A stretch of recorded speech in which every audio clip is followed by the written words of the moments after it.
The little girl's hands were shaking so hard she could barely hold the rope. Her dog's skin stretched over Bones' ribs. You could count from 10 feet away, swayed on his paws, like he might fall any second. She looked up at the biker with eyes that had seen too much, and when she opened her mouth, her voice cracked on every word. "Please, sir, we haven't eaten in 3 days. Take him. Please, just take him, so he doesn't die." The parking lot went silent. 12 grown men, tattooed, leather-clad, the kind people crossed the street to avoid, froze like someone had hit pause on the world. If you want to know what happened next, subscribe to this channel right now. Stay with me until the very end and drop a comment telling me what city you're watching from. I want to see how far this story travels. Troy Stone had been riding for 32 years, and he'd seen a lot of things that made him wish he hadn't. But he'd never seen anything like this. The girl couldn't have been more than 7 years old. Her hair was tangled, her clothes hung loose like they'd been bought for someone bigger, and her sneakers had holes worn clear through the canvas dot.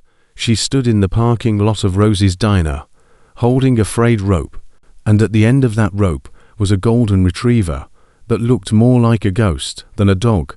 Troy had pulled into the lot with his crew, 11 other members of the Iron Brotherhood Motorcycle Club, for their usual Sunday breakfast. They'd been riding since dawn, the kind of ride that cleared your head and reminded you why you kept getting back on the bike, even when your knees ached and your back complained. The sun was barely up, the air still had that morning chill, and Troy was thinking about coffee and eggs, and nothing more complicated than that dot. Then he saw her. She was standing near the entrance watching them park their bikes. Most kids got excited when they saw the Brotherhood roll up. They'd point and wave and ask if they could sit on the hollies. This girl just stood there perfectly still, holding that rope with both hands like it was the only thing keeping her from floating away. Troy killed his engine and swung off the bike. His knees popped to many years, to many miles, but he ignored it. Something about the way she was standing made his chest tighten. "Rev," he said quietly. "You seeing this?" Rev, real name Robert Hayes, 53 years old, got his road name because he'd been a reverend before he traded the pulpit for the highway, pulled off his helmet, and squinted across the parking lot. "Yeah," Rev said slowly. "I'm seeing it." The girl took a step forward, then another. The dog stumbled behind her, and she stopped, waiting for him to catch up. "Troy," Doc said from somewhere behind him. Doc was the club's medic, former Army, did a tour in Iraq before he came home and decided he'd seen enough blood for one lifetime. That dog needs a vet like yesterday. Troy knew he could see it from here. The retriever's coat was dull and patchy, his eyes sunken, his movements slow and uncertain. The kind of slow that came from a body shutting down one system at a time. The girl reached them and stopped. She looked up at Troy, and he saw that her eyes were grey, storm cloud grey, the kind of grey that made you think of rain and cold nights and being alone. She opened her mouth, closed it, tried again. "Please," she whispered. Troy crouched down slowly, keeping his hands where she could see them. He'd learned a long time ago that some people, especially small people, especially people who'd been hurt, needed to see your hands. "Hey there," he said gently. "What's your name?" "Olivia." Her voice was barely audible. "Olivia Miller. Olivia. That's a real pretty name." "I'm Troy. These are my friends." He gestured behind him without turning around. "What can we do for you, sweetheart?" Her chin started to tremble. She looked down at the dog, then back at Troy, and when she spoke again, her voice broke into pieces. "We haven't eaten in 3 days, me and Buddy. My mom. She's sleeping in the car, and she doesn't know I came here. But I can't watch him die." The words came faster now, tumbling over each other. "So, please, just take him. Take him somewhere he can eat. I don't care if I never see him again. He's such a good boy, and he doesn't deserve this. So, please." Whoa, slow down. Troy's chest felt like someone was squeezing it. "Olivia, honey, where's your dad?" Her face crumpled. "He's sick. He's really sick. He used to work at the factory. But they fired him, and now we don't have anywhere to live. Okay. I need you to take a breath for me. Troy glanced back at his crew. Every single one of them was standing perfectly still, and he saw the same expression on all their faces. The expression that said they just stepped into something that was going to change the rest of their day.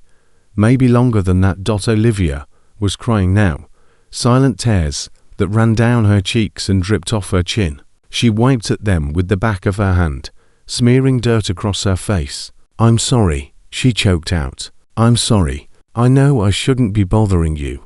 I didn't know what else to do." Troy felt something crack open inside his chest. He'd been a Marine for 8 years, before an IED in Fallujah sent him home with a purple heart and a limp he'd carry for the rest of his life. He'd seen things that haunted him, done things he tried not to think about, and when he came back, he'd looked for something, anything that felt like purpose. He'd found it with the Brotherhood, found it in the ride, in the brothers who watched his back, and the work they did for families who needed help and had nowhere else to turn. But this was different. This wasn't a family asking for help. This was a child offering to give up the thing she loved most in the world, because she thought it was the only way to save him. "Olivia," Troy said quietly, "I'm not taking your dog." Her eyes went wide. "But I'm not taking him, because he's yours and he belongs with you. But I am going to help. Me and my brothers here. We're going to make sure you and Buddy get taken care of. Both of you. You understand?" She stared at him like he'd just spoken a foreign language. "Where's your mom right now?" Troy asked. Olivia pointed across the parking lot. Troy followed her finger and saw a beat-up sedan parked in the far corner, windows tinted with what looked like layers of dirt and grime. The kind of car that had seen better decades. "Rev," Troy said without looking away from Olivia. "Go wake her up, gentle.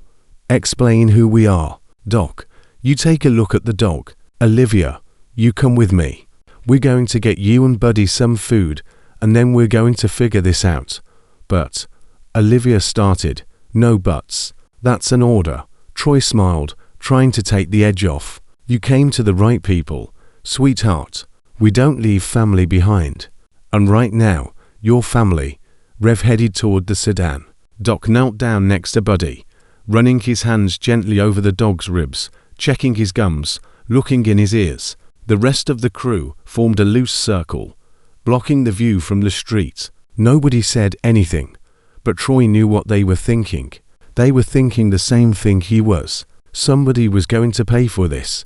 Inside the diner, Troy guided Olivia to a booth in the back. The place was mostly empty. Just a few early morning regulars nursing coffee and reading newspapers.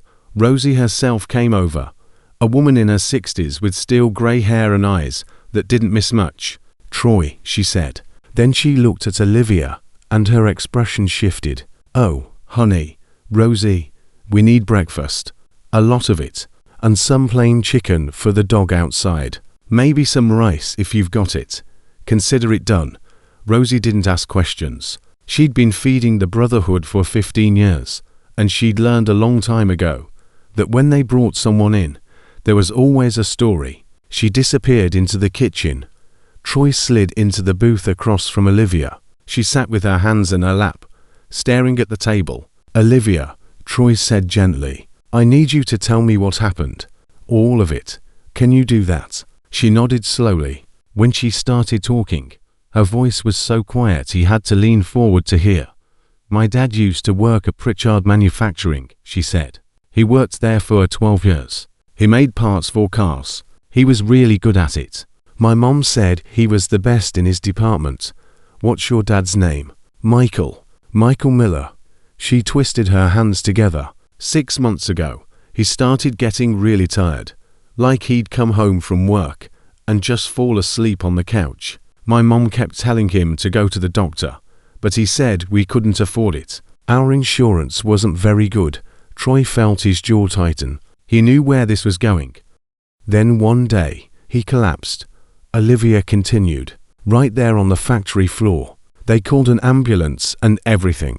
At the hospital, the doctors did a bunch of tests and they said, They said he has cancer in his stomach and it's bad. Jesus, Troy muttered. The doctor said he needed treatment right away. Chemo, something. But Mr. Pritchard, that's my dad's boss. He said my dad couldn't have time off for treatment. He said if my dad missed work, he'd be fired. My dad tried to explain, but Mr. Pritchard didn't care. He said the company couldn't afford to keep someone who was unreliable. Troy's hands curled into fists on the table. Did he fire your dad?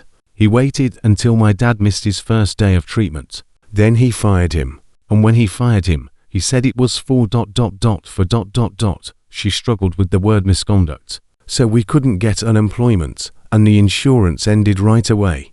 What happened then? My mom tried to find work, but she couldn't find anything that paid enough. And the medical bills kept coming. The hospital wanted thousands and thousands of dollars for my dad's treatment. We sold our furniture. We sold my mom's car. We sold almost everything we had. But it wasn't enough.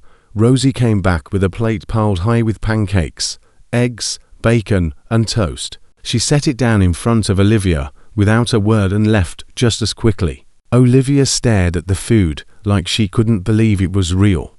Eat, Troy said gently. Go ahead. She picked up a fork with trembling hands and took a small bite of pancake. Then another. Then she was eating like she'd forgotten how to stop, tears streaming down her face the entire time. Troy looked away, giving her privacy. Through the window, he could see Rev standing next to the sedan, talking to someone in the driver's seat. Doc was still with Buddy, who was lying on the pavement now. The dog's tail moved just barely when Doc scratched behind his ears. Olivia, Troy said after a minute. What about your apartment? Where were you living? She swallowed hard. We had an apartment on Mason Street. We lived there for 5 years. But then her voice dropped even lower. Then Mr. Morrison came. Who's Mr. Morrison? He owns the building. He's owned it forever. But after my dad got fired, Mr. Morrison raised our rent. He said there were new market conditions or something. My mom tried to tell him we couldn't afford it. But he said if we couldn't pay, we had to leave. How much did he raise it? It used to be $900 a month. He raised it to $1,500. Troy closed his eyes. $1,500 a month for an apartment on Mason Street, a neighborhood where half the buildings were falling apart and the other half should have been condemned years ago. It was price gouging, pure and simple, raising rent on a family he knew was struggling, squeezing them until they broke. We couldn't pay, Olivia whispered, so he evicted us. We had 30 days to get out, but we didn't have anywhere to go. My mom's parents are dead, and my dad's parents live in Florida, and they're really old and can't help. We applied for shelters, but they were all full, so we've been living in the car. It's been 6 weeks. 6 weeks.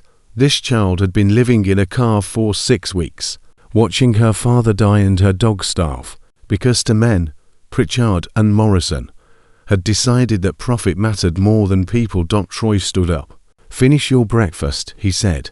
I'll be right back. He walked outside. The morning was warmer now, the sun climbing higher. Rev saw him coming and met him halfway. Her mom's name is Sarah, Rev said quietly. She's awake, scared out of her mind, but awake. She thought Olivia was still asleep in the back seat. When I told her what Olivia tried to do ... double quotes, he trailed off, shaking his head. She confirmed the story. Yeah, everything the kid said is true. Dad's name is Michael Miller. Diagnosed with stage 3 stomach cancer 6 months ago. Boss fired him under false pretenses. Landlord jacked up the rent to force them out. They're living in that car with no money, no food, no options. Michael's in the back seat right now. He's bad. Real bad. He needs a hospital. Troy looked at the sedan. Through the dirty windshield, he could see a woman in the front seat, thin and worn, staring straight ahead with the kind of expression that came from being so far past exhausted that you couldn't remember what rest felt like. In the back seat, he could just make out the shape of a man lying down. Names, Troy said. I need names. She gave them to me already. Gerald Pritchard owns Pritchard Manufacturing on Industrial Drive. Frank Morrison owns Morrison Properties. Guy's a slum lord. Owns half the cheap housing in this city. Troy pulled out his phone and started texting. Within seconds, his phone buzzed with responses. One text came from Chains, the Brotherhood's VP. Give me an hour. Another came from Diesel. Their sergeant at arms. I know Pritchard guy's dirty. I'll make some calls. A third from Nomad. Their road captain. Morrison evicted my cousin 2 years ago. Same scam. Let me dig. Troy put his phone away and looked at Rev. Get Sarah and Michael to Doc. Tell Doc to stabilize Michael. I don't care what it takes. Then get them to county medical. Tell them the Brotherhood is covering expenses. And if anyone has a problem with that, they can talk to me. What are you going to do? Troy looked back toward the diner, where Olivia was visible through the window, still eating like every bite might be her last. I'm going to make sure that little girl never has to choose between herself and her dog again, Troy said. And then I'm going to have a conversation with Gerald Pritchard and Frank Morrison. A real educational conversation, Rev smiled. The kind of smile that didn't reach his eyes. Want company? Yeah, get Diesel and Chains. Bring the cameras. I want everything on record. You expecting trouble? No, Troy said. I'm expecting justice. But in case we only get trouble, I want proof of what we did and why. 20 minutes later, Olivia sat in the booth with a full stomach for the first time in days, watching through the window as her mother and father were loaded into Chains's pickup truck. Doc sat in the back with Michael, monitoring his pulse. Sarah stood next to the truck, looking back at the diner with an expression that was equal parts terror and hope. Troy walked over to her. Mrs. Miller, I'm Troy Stone. I run the Iron Brotherhood. Your daughter came to us for help, and we're going to make sure you get it. Doc's going to take your husband to county medical. They're going to admit him and start treatment. The bills are covered, all of them. Don't argue with me about it. Just let us help. Sarah's face crumpled. I don't understand. Why would you? We're nobody. We're nothing. You're not nothing, Troy said firmly. You're people and you're in trouble, and that's all we need to know. Now, I need you to tell me something. The men who did this to you, Pritchard and Morrison, are there others? Other families they've hurt the same way? Sarah's eyes hardened. Dozens, maybe more. Everyone knows what they do. They find families who are struggling, and they squeeze them until there's nothing left. But nobody ever does anything about it, because they have money and lawyers. Her voice broke. And we have nothing. Not anymore, Troy said. Now you have us. He walked back to the diner. Olivia was standing now, pressed against the window, watching Buddy eat chicken and rice from a bowl Doc had set out. The dog was eating slowly, too slowly, but he was eating. His tail wagged weakly. Olivia, Troy said, I need you to listen to me very carefully. Your mom and dad are going to the hospital right now. Doc's going to make sure your dad gets the treatment he needs. You and Buddy are going to stay with my wife, Linda, for a few days. She's got a big house and a big yard, and she loves dogs. You'll be safe there. You understand? Olivia looked up at him with those storm cloud eyes. What are you going to do? Troy crouched down to her level again. I'm going to talk to the men who hurt your family. I'm going to make sure they can't hurt anyone else. Will you hurt them? The question caught him off guard. Troy thought about it for a long moment, choosing his words carefully. I'm going to make them face what they did, he said finally. Sometimes that hurts worse than any punch. But no, sweetheart, we don't solve problems with violence. We solve them with truth. And we're very, very good at finding the truth. Olivia studied his face, like she was looking for a lie. Whatever she saw must have satisfied her because she nodded slowly. Okay, she whispered. Okay, Troy stood. He looked at his crew, Rev, Doc, Diesel, Chains, and the others. Men who'd served their country, raised families, buried friends, and decided somewhere along the way that the system wasn't working fast enough for the people who needed it most. Men who'd taken justice into their own hands, not because they wanted to, but because somebody had to. Mount up, Troy said. We've got work to do. They didn't know it yet, But this was the beginning of something bigger than one family, bigger than one town. This was the beginning of a reckoning, and Gerald Pritchard and Frank Morrison were about to learn what happened when the Iron Brotherhood decided you'd crossed the line. Outside, engines roared to life. 12 Hollies, 12 men, and one little girl's desperate prayer that someone, anyone, would finally hear her. They heard her, and now the whole damn town was about to hear them. Olivia watched from the diner window as the bikers lined up their motorcycles in formation. The morning sun glinted off chrome and leather, and for the first time in 3 months, she felt something she'd almost forgotten existed. She felt hope. The convoy split at the highway junction. Doc took Sarah and Michael East toward County Medical in Chains's truck, while Troy led the remaining 10 bikes west toward downtown. The engines created a sound that made windows rattle 3 blocks away, a rolling thunder that announced their presence long before anyone could see them coming. Troy's phone buzzed against his chest. He pulled over, the others following suit. The text was from Chains, who'd stayed behind with Doc. "Michael's stable. Barely. Doc says another week, and we'd be planning a funeral. Sarah won't stop crying. She keeps asking why we're helping." Troy typed back with one hand. Another text came through. This one from Nomad. "Found something. Morrison's got a pattern. 47 families evicted in 18 months.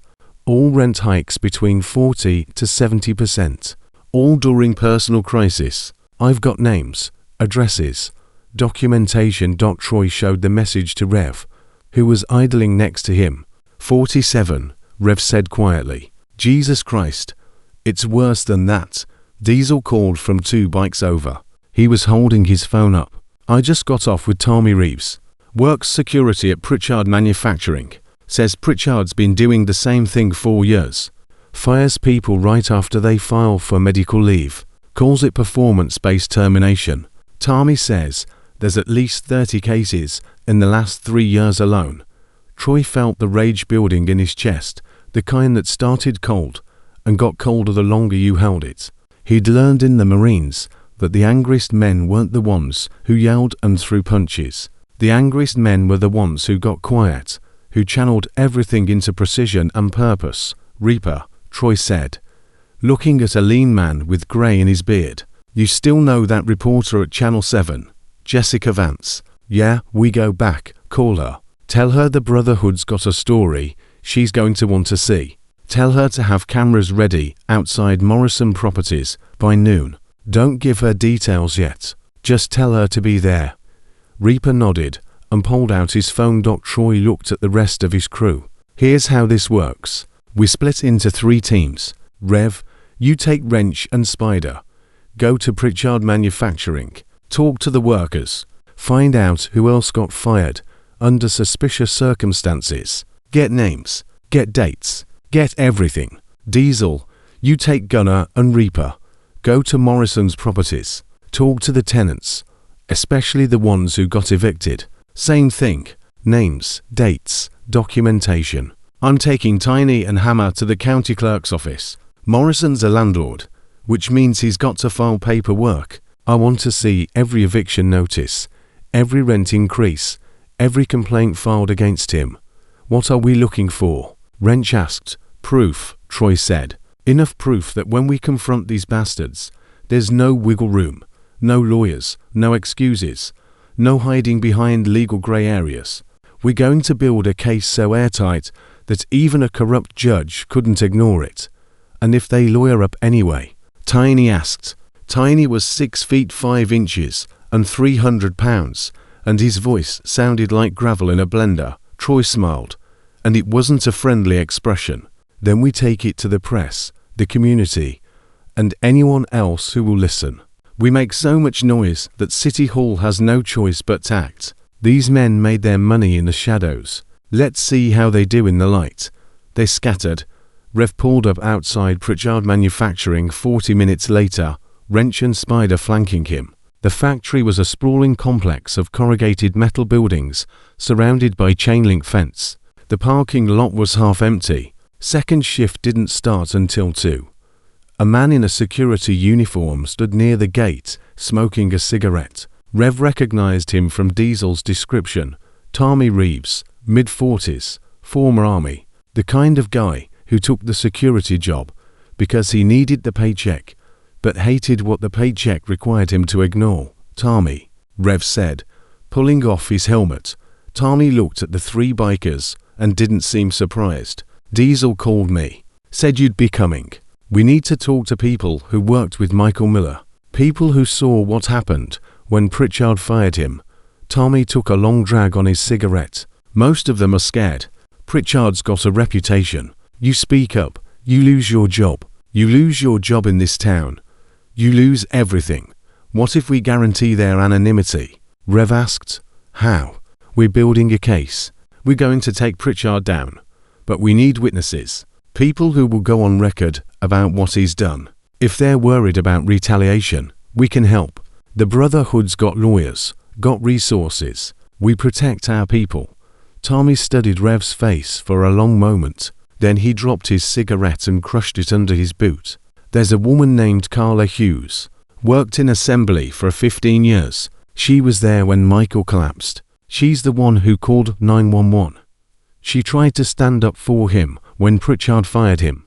And Pritchard threatened to fire her, too. She's got 2 kids and a mortgage. She kept her mouth shut. Where can we find her? She's on shift right now, but she takes her lunch break at noon in her car. Tan Camry parked on the west side of the lot. Tommy paused. Tell her I sent you. Tell her I said it's time somebody fought back. Rev nodded. You're a good man, Tommy. No, Tommy said quietly. I'm a man who's been keeping his head down for too long. But maybe that changes today. Across town, Troy stood in the county clerk's office staring at a computer screen that showed 3 years of eviction records filed by Frank Morrison. The clerk, a middle-aged woman named Patricia, who looked like she'd been chewing glass all morning, had initially refused to help until Troy explained very calmly that all eviction records were public information, and if she didn't provide them willingly, he'd file a formal request that would make her job much more complicated. She'd provided them. Jesus, Hammer muttered, looking over Troy's shoulder. Look at the dates. Troy was looking. Morrison had filed 47 eviction notices in the past 18 months. But the pattern was even darker than that. Every single eviction came within 30 days of a documented personal crisis, job loss, medical emergency, family death. It was right there in the court filings. The reasons tenants gave for falling behind on rent. And every single time, Morrison had raised the rent immediately before filing eviction.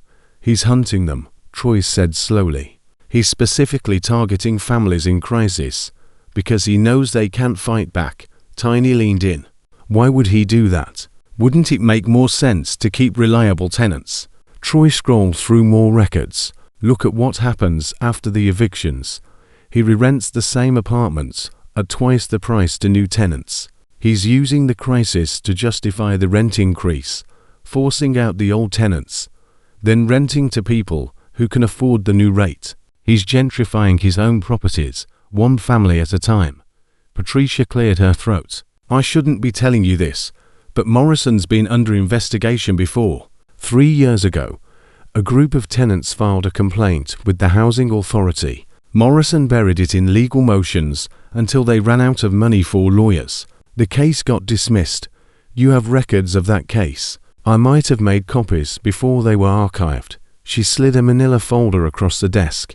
Hypothetically, Troy met her eyes. Why? Because I've worked here for 22 years, and I've watched men like Morrison destroy families while hiding behind paperwork. Somebody needs to stop them. She paused. I'm glad it's you. Troy took the folder. Inside were depositions, financial records, complaints, everything they needed. Thank you, Patricia, he said quietly. Don't thank me. Just finish it. At Morrison Properties, Diesel stood outside a duplex on Mason Street talking to a woman named Rita Gonzalez. She was 48, worked 2 jobs, and Morrison had evicted her 11 months ago, and her son was hospitalized with a ruptured appendix. The rent was $850, Rita said, her voice shaking with anger. She'd clearly been holding back for almost a year. I was never late, not once in 6 years. Then Diego got sick. The hospital bill was $16,000. I told Morrison I needed 2 weeks to sort out the finances. You know what he did? Diesel waited. He raised my rent to $1,300 and gave me 30 days to pay everything I owed, including the new rate, or get out. When I said I couldn't, he filed eviction. I had to move in with my sister, 3 of us in a 1-bedroom apartment. Diego's 23 and he sleeps on the couch because there's nowhere else. Where are you living now? Still with my sister. I can't afford anything else. Morrison blacklisted me with every other landlord in town. Says I have an eviction on my record, so nobody will rent to me. Diesel felt his jaw tighten. Rita, I need you to write down everything that happened. Dates, conversations, documentation. Can you do that? What's the point? I already tried fighting him. He's got lawyers. Diesel agreed. We've got something better. We've got the truth, and we've got numbers. You're not the first person he's done this to. You're not even the 10th. We're gathering everyone he's hurt, and we're going to make sure he can't hurt anyone else. Rita's eyes filled with tears. You really think you can stop him? Ma'am, I know we can, but we need you to trust us. Will you help? She nodded slowly. Okay, yes. Tell me what you need. By 11:30, all 3 teams converged at the clubhouse, a converted warehouse on the edge of town that served as the Brotherhood's headquarters. The main room had a bar, a pool table, and a long wooden table covered in maps and papers. Troy spread out everything they'd gathered: 47 evictions by Morrison, 32 wrongful terminations by Pritchard, names, dates, financial records, witness statements. Some people had agreed to go on record.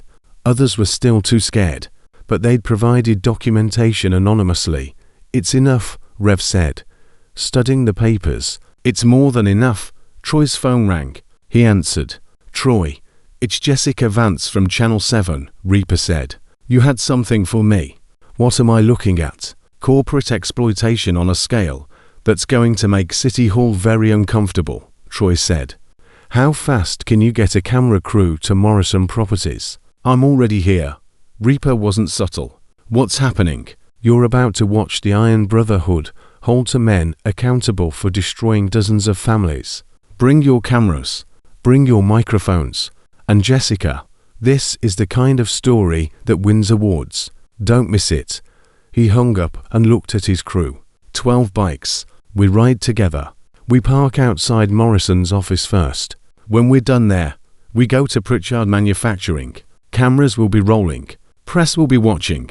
This is not about intimidation. It's about exposure. We're going to hand them all the evidence, and we're going to do it in front of the whole town. Everyone understand? 11 voices answered as one. Yes, sir. Then let's ride. The convoy rolled down Main Street at exactly noon. People on the sidewalk stopped and stared. Cars pulled over. Store owners came to their windows. The Brotherhood didn't ride through downtown very often. When they did, it meant something was happening. Morrison Properties occupied a corner building with big glass windows and a sign that tried too hard to look professional. Troy counted 3 news vans already parked outside. Jessica Vance stood on the sidewalk with her crew, camera already rolling. Troy parked his bike directly in front of the entrance. The others formed a line beside him, engines idling.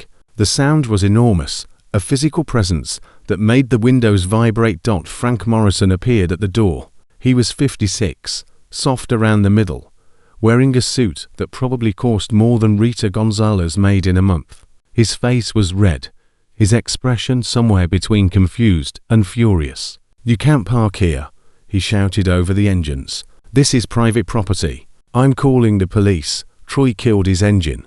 One by one, the others did the same. The sudden silence was almost as loud as the noise had been. Please do, Troy said calmly. He held up the manila folder Patricia had given him. I'd love for the police to see this. I'd love for them to explain how you've evicted 47 families in 18 months, every single one during a documented personal crisis. I'd love for them to explain how that's legal. Morrison's face went from red to white. I don't know what you're talking about. No.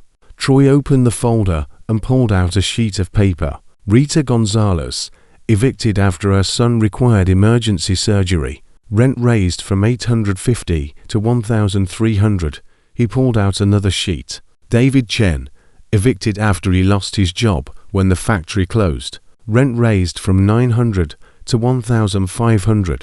Another sheet. The Miller family, evicted after the father was diagnosed with cancer. Rent raised from $900 to $1,500.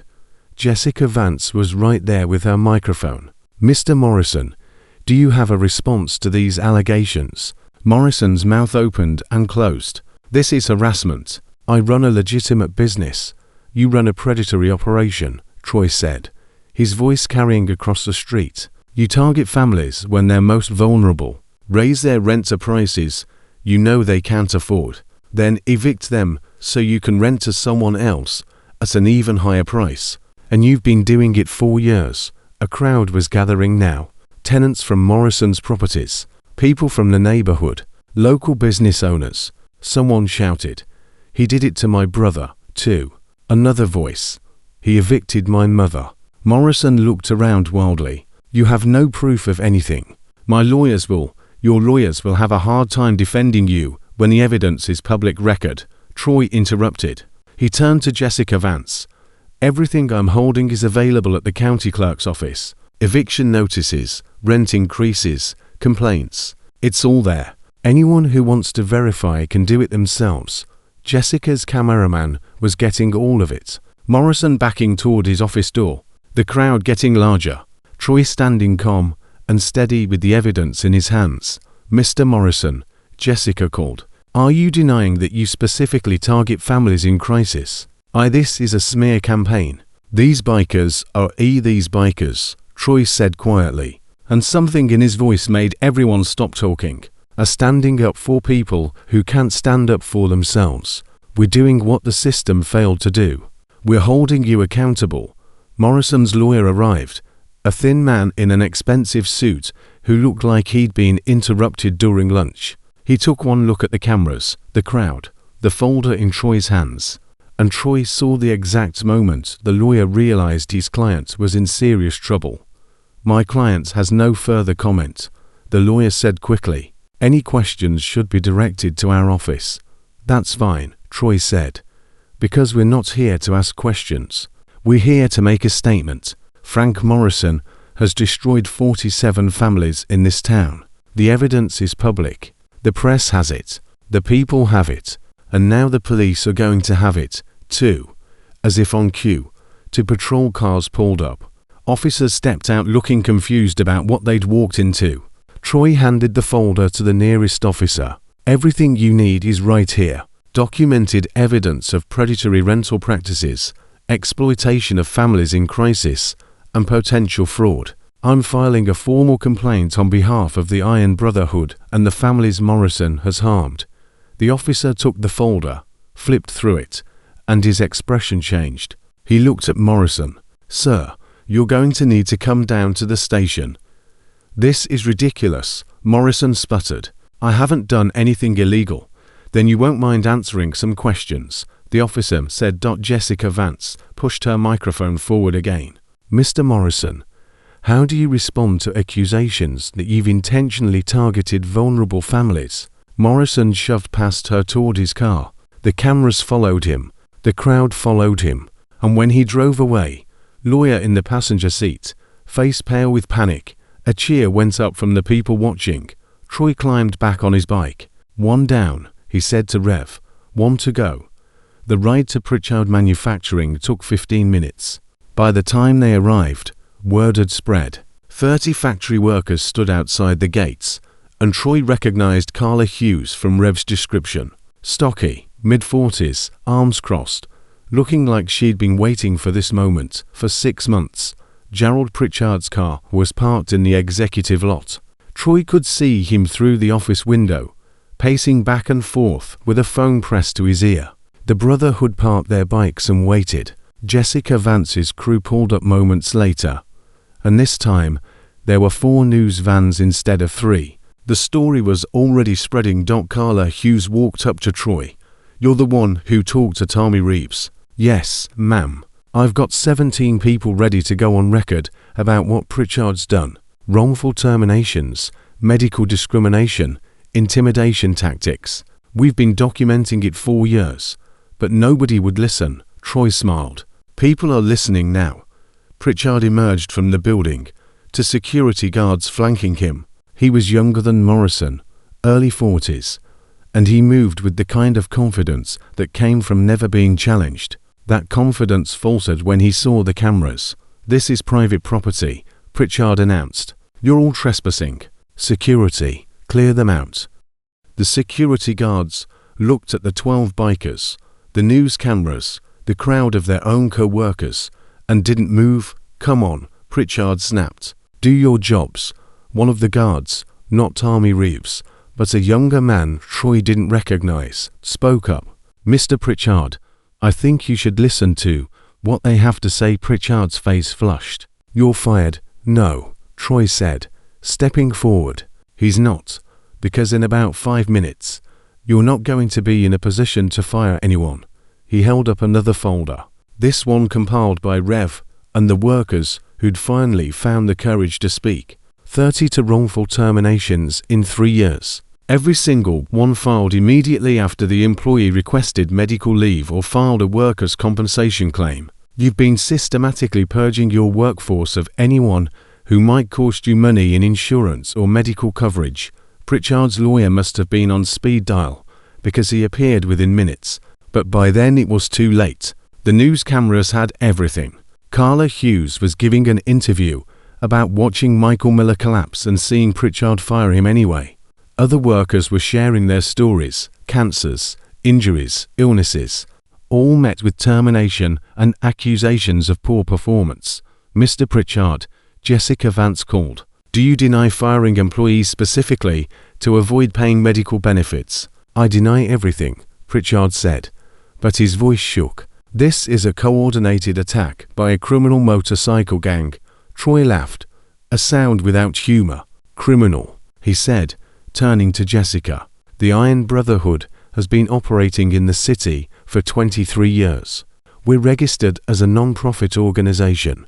We do charity rides for children's hospitals. We build houses for veterans. We volunteer at food banks. The only thing criminal here is what these 2 men have done to working families." Another police car arrived. The same officer from Morrison's office stepped out. And this time he had a sergeant with him. "Mr. Pritchard," the sergeant said, "we'd like you to come answer some questions about employment practices at your facility." Pritchard looked at his lawyer. The lawyer looked at the cameras. "Nobody had a good option. My clients will cooperate fully," the lawyer said. Which was lawyer speak for "we're in trouble and we know it." As Pritchard was led to the patrol car, Carla Hughes walked up to Troy. Her eyes were wet. "Michael Miller was a good man," she said.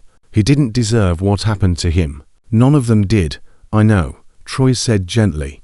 "But it ends today. You and the others, you're heroes for speaking up. Don't forget that." She nodded, wiping her eyes. "What happens now?" "Now the system does its job. We've given them everything they need. The evidence, the witnesses, the press coverage. They can't ignore it. They can't bury it." Morrison and Pritchard are done. The Brotherhood rode back to the clubhouse in silence, exhaustion settling over them, heavy blanket. They'd been awake for 16 hours, and the adrenaline was starting to fade. Troy's phone rang. It was Doc. "Michael's stable," Doc said. "They've started treatment. Sarah's with him."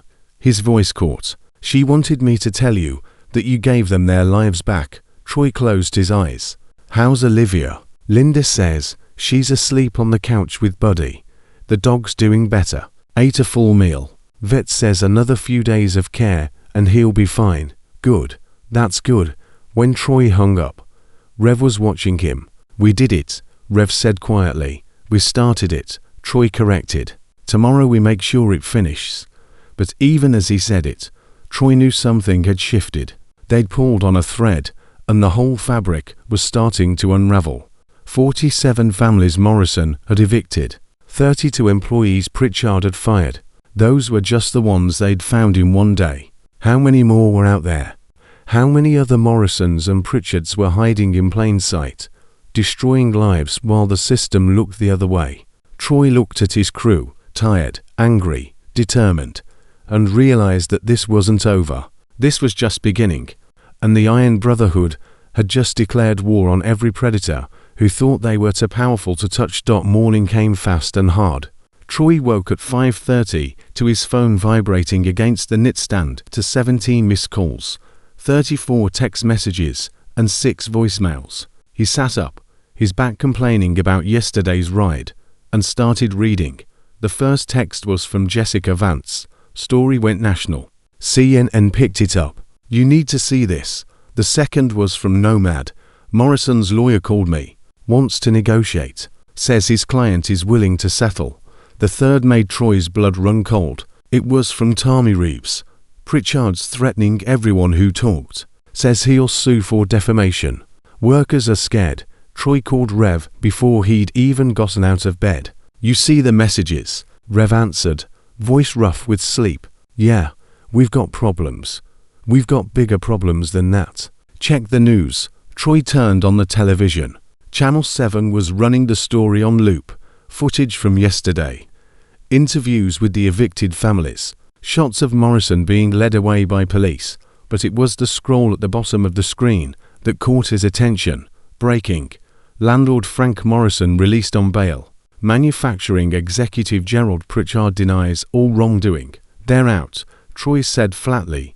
Yeah, and now they're fighting back. Morrison's claiming we harassed him. Pritchard saying we coerced his employees into lying. They're spinning this as a hit job by a biker gang.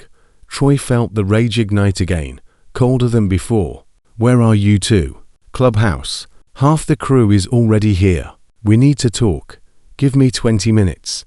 Troy dressed quickly, kissed Linda goodbye. She was still asleep, unaware that the firestorm they'd started yesterday was about to get much worse, and rode to the clubhouse through empty streets.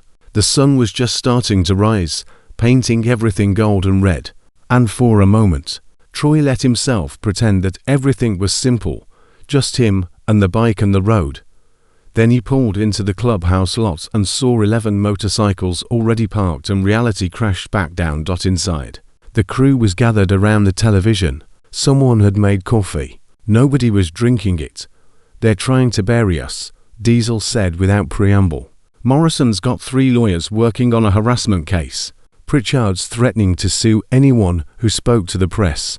And get this, the police are saying there's not enough evidence to press charges. Not enough evidence. Troy's voice came out dangerously quiet. We gave them 47 eviction notices, 30 termination records, witness statements, financial documentation. What the hell else do they need? They need a prosecutor willing to take the case, Rev said. And Morrison and Pritchard have been making donations to the DA's campaign fund for years. Nobody wants to touch it. Troy stood perfectly still, processing this. He'd seen it before. In the military, in the streets, in every system that claimed to deliver justice, but only protected the powerful. He'd seen good cases disappear into legal limbo, while the guilty walked free because they could afford the right lawyers and knew the right people. But this time was different. This time, he wasn't going to let it happen. Then we don't wait for the system, Troy said. We make so much noise that the system has no choice but to act. Rev. Call every news outlet in the state. Tell them the Iron Brotherhood is holding a press conference at noon in front of City Hall. Diesel. Get on social media. I want this story everywhere. Facebook, Twitter, Instagram, everywhere. Nomad. Contact every family Morrison evicted and every worker Pritchard fired. Tell them we're organizing a protest and we need them there. Chains. You and Doc check on the Millers. Make sure they're safe. And make sure Michael's getting his treatment. What are you going to do? Wrench asked. I'm going to pay a visit to the district attorney and remind him who he actually works for. The DA's office opened at 8. Troy was waiting outside at 7:45, arms crossed, watching the parking lot fill with Mercedes and BMWs and people in suits. who'd never worried about rent or medical bills or whether their kids would eat that day. District Attorney Marcus Webb arrived at 7:58 in a black Lexus. He was 52, silver hair, expensive watch, the kind of man who'd spent his entire career climbing ladders and making sure nobody below him got high enough to knock him off. Troy stepped in front of his car. Webb hit the brakes, eyes going wide, then narrowed with recognition. He rolled down the window. "Mr. Stone, I've been expecting you. Then you know why I'm here. I know you're upset about yesterday's events, but I assure you'd stop," Troy said. "Don't give me the politician speech. I've heard it before, and it makes me sick. You've got evidence of criminal exploitation, and you're sitting on it because Morrison and Pritchard write checks to your campaign." Webb's jaw tightened. "That's a serious accusation. It's a fact. Public record shows they've donated over $40,000 to your last 3 campaigns. So here's what's going to happen. You're going to press charges against both of them, or I'm going to make sure every voter in this county knows you let criminals walk because they paid you to. You can't threaten me." "I'm not threatening you. I'm giving you a choice. Do your job or lose it. Because at noon today, I'm standing in front of City Hall with 47 evicted families, 32 wrongfully terminated workers, and every news camera in the state. And I'm going to ask one very simple question. Why is the DOC protecting the men who destroyed these people's lives?" Webb stared at Troy for a long moment. "You don't know what you're dealing with. Morrison and Pritchard have connections. Powerful people who won't let this go forward. Then those powerful people can explain themselves on national television. Your move, Mr. Webb." Troy walked away before Webb could respond. His phone was ringing before he reached his bike. "Troy, it's Jessica Vance. I just got a call from Morrison's legal team. They're offering an exclusive interview if we stop running the story. Tell them no. I already did. But there's something else. I've been digging into Morrison's finances. He's not just a landlord. He owns 12 properties across 3 counties. Combined value of over $15 million. And here's the interesting part. Most of those properties were purchased in the last 5 years, right when he started the aggressive eviction pattern." Troy felt something click into place. He's been using the evictions to fund expansion. Exactly. Raise rent, force out tenants who can't pay, flip the property to higher income renters, use the increased revenue to buy more properties. It's a cycle, and Pritchard's doing something similar. Firing sick workers saves him hundreds of thousands in insurance costs, which he's been funneling into offshore accounts. Can you prove it? Give me 48 hours. I've got a forensic accountant looking at everything. But Troy, if this is as bad as I think it is, Morrison and Pritchard aren't just predatory. They're running organized fraud operations. Troy thanked her and hung up. The pieces were coming together, but they were coming together into something bigger and darker than he'd anticipated. This wasn't just a men exploiting vulnerable families. This was systematic, calculated, and profitable enough that they'd built empires on it. And empires fought back. His phone rang again. "Chains this time. We've got a problem at the hospital. You need to get here now." Troy didn't ask questions. He just wrote. He found Chains and Doc standing outside Michael Miller's hospital room, both looking tense. Through the window, Troy could see Sarah sitting next to Michael's bed, holding his hand. Michael was awake, but barely, pale and thin, hooked up to machines that beeped and hummed. "What happened?" "Pritchard's lawyer showed up 20 minutes ago," Doc said quietly. "Tried to serve Michael with a lawsuit for defamation. Said if Michael doesn't recant his statement about being fired illegally, they'll sue him for everything he has. He doesn't have anything. That's the whole point." The lawyer said they'd go after Sarah's wages, future earnings, anything they can touch. Said they'd make sure the family never financially recovers. Troy felt the cold rage crystallize into something sharp and focused. "Where's the lawyer now?" Hospital security escorted him out. But Sarah's terrified. She's talking about dropping the whole thing. Says it's not worth losing everything. Troy looked through the window at Sarah, at the fear in her eyes, at Michael barely conscious in the bed, and something inside him snapped. "Doc, you stay here. Don't let anyone in that room except medical staff. Chains, you're with me. Where are we going? To have a conversation with Gerald Pritchard. Pritchard Manufacturing looked different in full daylight with no crowd and no cameras. The parking lot was busy with shift change, workers coming and going. Nobody paid attention to the two motorcycles that pulled up to the executive entrance. Troy and Chains walked through the front door like they owned the place. The receptionist, young and nervous, stood up quickly. "I'm sorry, you can't. We're here to see Gerald Pritchard," Troy said calmly. "Tell him Troy Stone is here. And if he doesn't see me in the next 60 seconds, I'm going to walk through this building floor by floor until I find him." She picked up the phone with shaking hands. They waited. 53 seconds later, Pritchard appeared from a hallway, flanked by two security guards. He looked tired, dark circles under his eyes, the loose confidence from yesterday completely gone. "You're trespassing," Pritchard said. "You sent a lawyer to threaten a dying man in his hospital bed," Troy replied. "Let's talk about who's crossing lines." "I don't know what you're talking about." "Yes, you do. And here's what's going to happen. You're going to withdraw that lawsuit. You're going to issue a public apology to Michael Miller and every other worker you've fired. And you're going to establish a fund to compensate them for lost wages and medical expenses." Pritchard laughed. "A sound without humor, or what? You'll beat me up. Go ahead. Assault me in front of witnesses. Give my lawyers exactly what they need to destroy you." Troy stepped closer. He didn't raise his voice. He didn't need to. "I'm not going to touch you, Gerald. I don't need to. Because in 2 hours, I'm standing in front of City Hall with every person you've hurt, every reporter in the state, and documented proof that you've been running a fraud operation for years. And when they arrest you, not if, when, you're going to find out what it's like to lose everything. Your business, your money, your freedom. And unlike the people you destroyed, you'll deserve every second of it." Pritchard's face had gone white. "You're bluffing, am I? Check your phone. Check the news. This story's already gone national. Your name is trending on Twitter. The State Labor Board opened an investigation this morning. And that's just the beginning. So here's your choice. Do the right thing now or watch everything you built burn to the ground."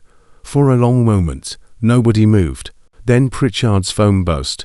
He looked at it, and whatever he saw made his hands start shaking. "Get out," he whispered. "Withdraw the lawsuit," Troy said. "You've got until noon." They walked out.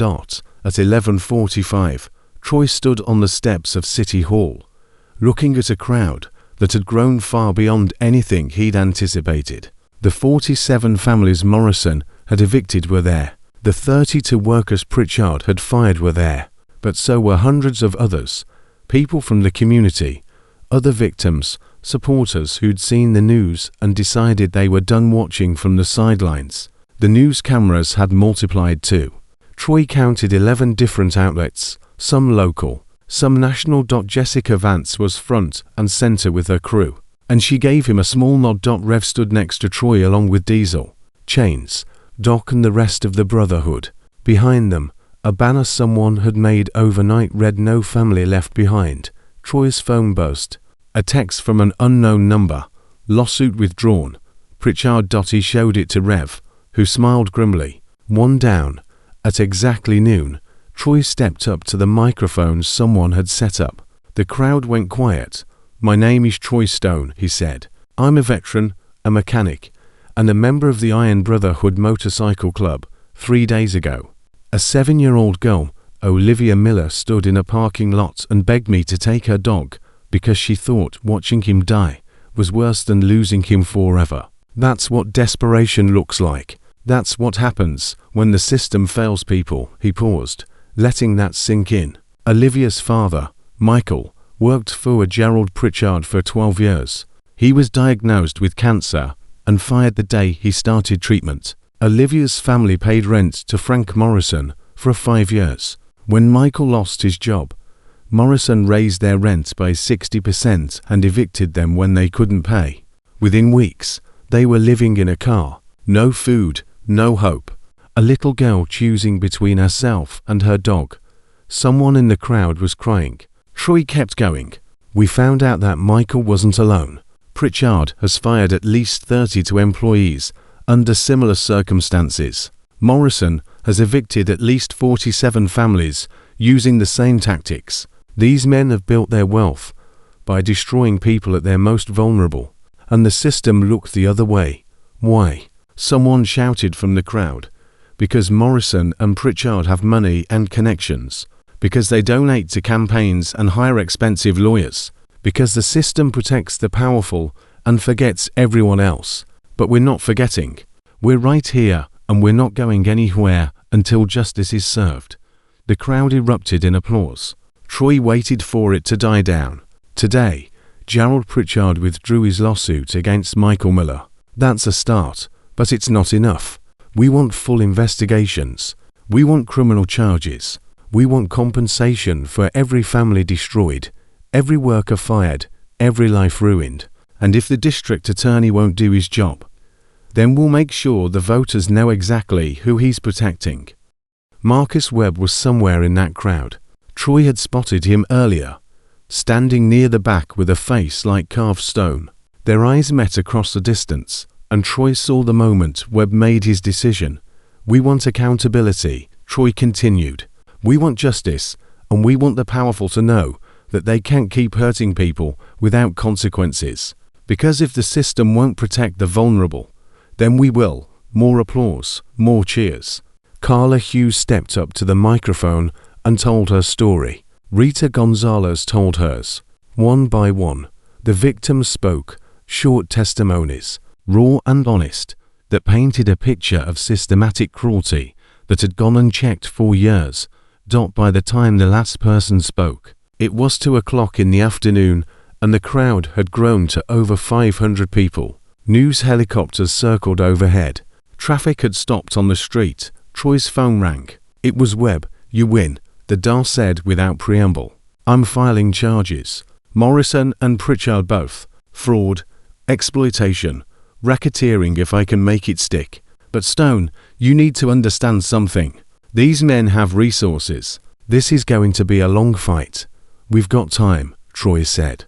And we've got something they don't. What's that? The truth. And people who won't give up until it matters. At 3:00, police arrived at Morrison Properties with arrest warrants. Frank Morrison was taken into custody in front of a dozen cameras, handcuffs glinting in the afternoon sun. His lawyer shouted about unlawful prosecution. Nobody listened. At 3:30, Gerald Pritchard was arrested at his home. He didn't shout. He just stared at the ground while officers read him his rights. And Troy, watching the footage on his phone, thought he looked smaller somehow, like the armor of wealth and power had been stripped away to reveal something weak and frightened underneath. By 4:00, both men were being processed at county jail. Bail was set at $500,000 each. Troy sat in the clubhouse, watching the news with his crew, exhaustion settling over all of them. They'd been running on adrenaline and coffee for 3 days straight, and now that the immediate crisis was over, the crash was hitting hard.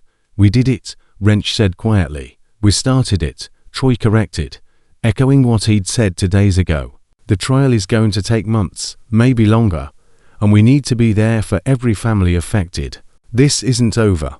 But we won, Diesel insisted. You can't tell me we didn't win. Troy thought about Olivia holding that rope, begging him to take her dog. He thought about Sarah sitting in that hospital room, terrified that speaking up would cost her everything. He thought about 47 families and 32 workers who'd been invisible until 3 days ago. Yeah, he said finally. We won, but only because a 7-year-old girl was brave enough to ask for help. Never forget that. His phone buzzed. A text from Linda. Olivia wants to talk to you. Can you come home? Troy stood, his knees protesting. I've got to go. Rev, you're in charge. Make sure someone's keeping track of all the families. I want regular check-ins. Make sure they've got what they need. Diesel, coordinate with Jessica Vance on the ongoing coverage. Everyone else gets some rest. We earned it. He rode home through streets that felt different somehow, like the city had shifted on its axis. Maybe it had. Maybe they'd proven that ordinary people, veterans and mechanics and bikers, whom society looked at sideways, could stand up against the powerful and win. Maybe they'd proven that justice wasn't just something that happened in courtrooms and law books. Sometimes it happened on the street and in parking lots, in front of cameras with engines roaring and truth too loud to ignore. At home, Linda met him at the door. She kissed him gently. "You look exhausted." "I am." "Where's Olivia?" "Backyard with Buddy."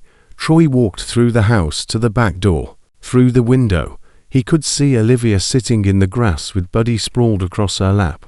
The dog looked better, for shinier, eyes brighter, tail wagging steadily. Olivia was talking to him, words Troy couldn't hear, and Buddy's ears twitched with every sound.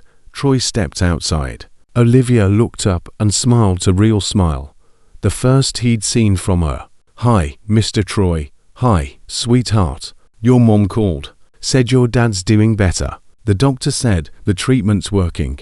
They said he might get to come home in a few weeks." Her voice trembled with hope. "Is that really true?" "That's really true. And we don't have to live in the car anymore." "No, honey, you don't. The Brotherhood's setting your family up in a real apartment. Rent's covered for 6 months, while your parents get back on their feet. And your dad's medical bills, we're working on getting those covered too." Olivia's eyes filled with tears. "Why are you being so nice to us?" Troy sat down in the grass next to her, but he immediately tried to climb into his lap, tail wagging like crazy, and Troy laughed and scratched behind the dog's ears. "Because everyone deserves help when they need it," Troy said simply. "And because you were brave enough to ask. You saved your family, Olivia. You know that. I didn't do anything. You did everything. No, you did the hardest thing. You stood in a parking lot with nothing but hope and asked strangers to care. That takes more courage than anything I've ever done. And you reminded all of us why we do this work. You reminded us what matters."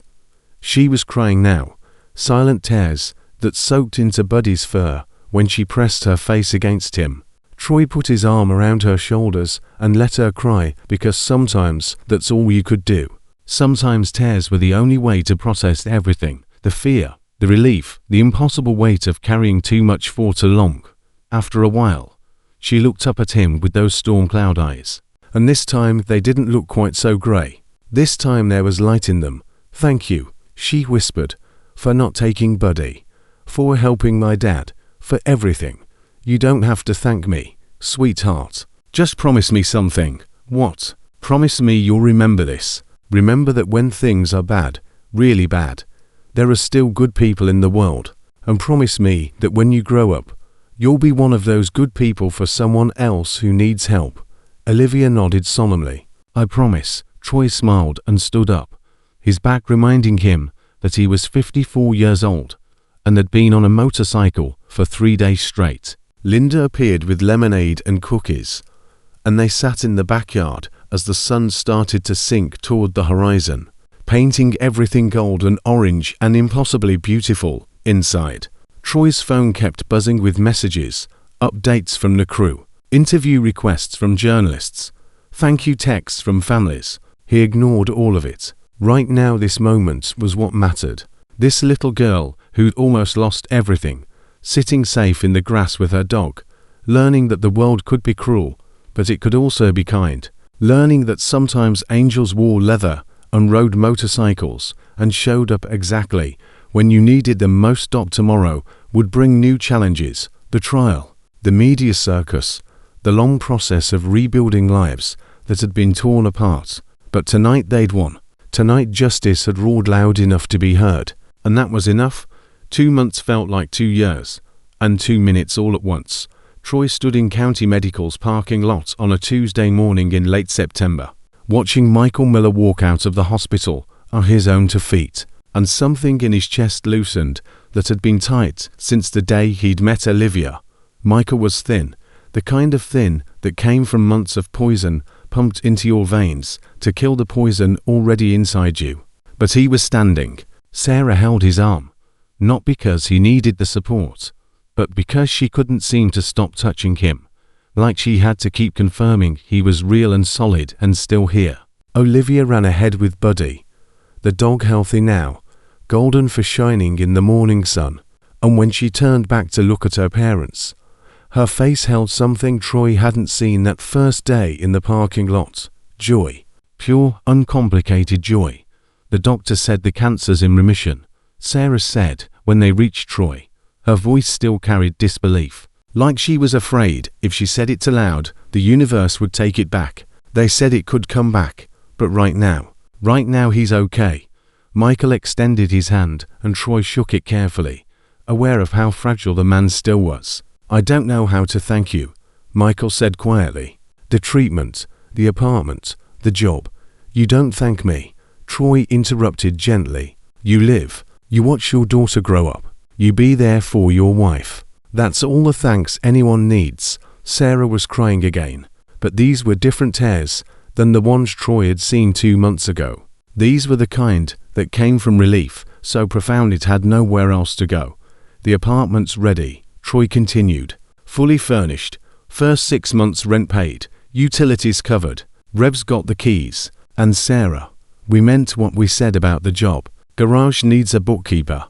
Position's yours if you want it.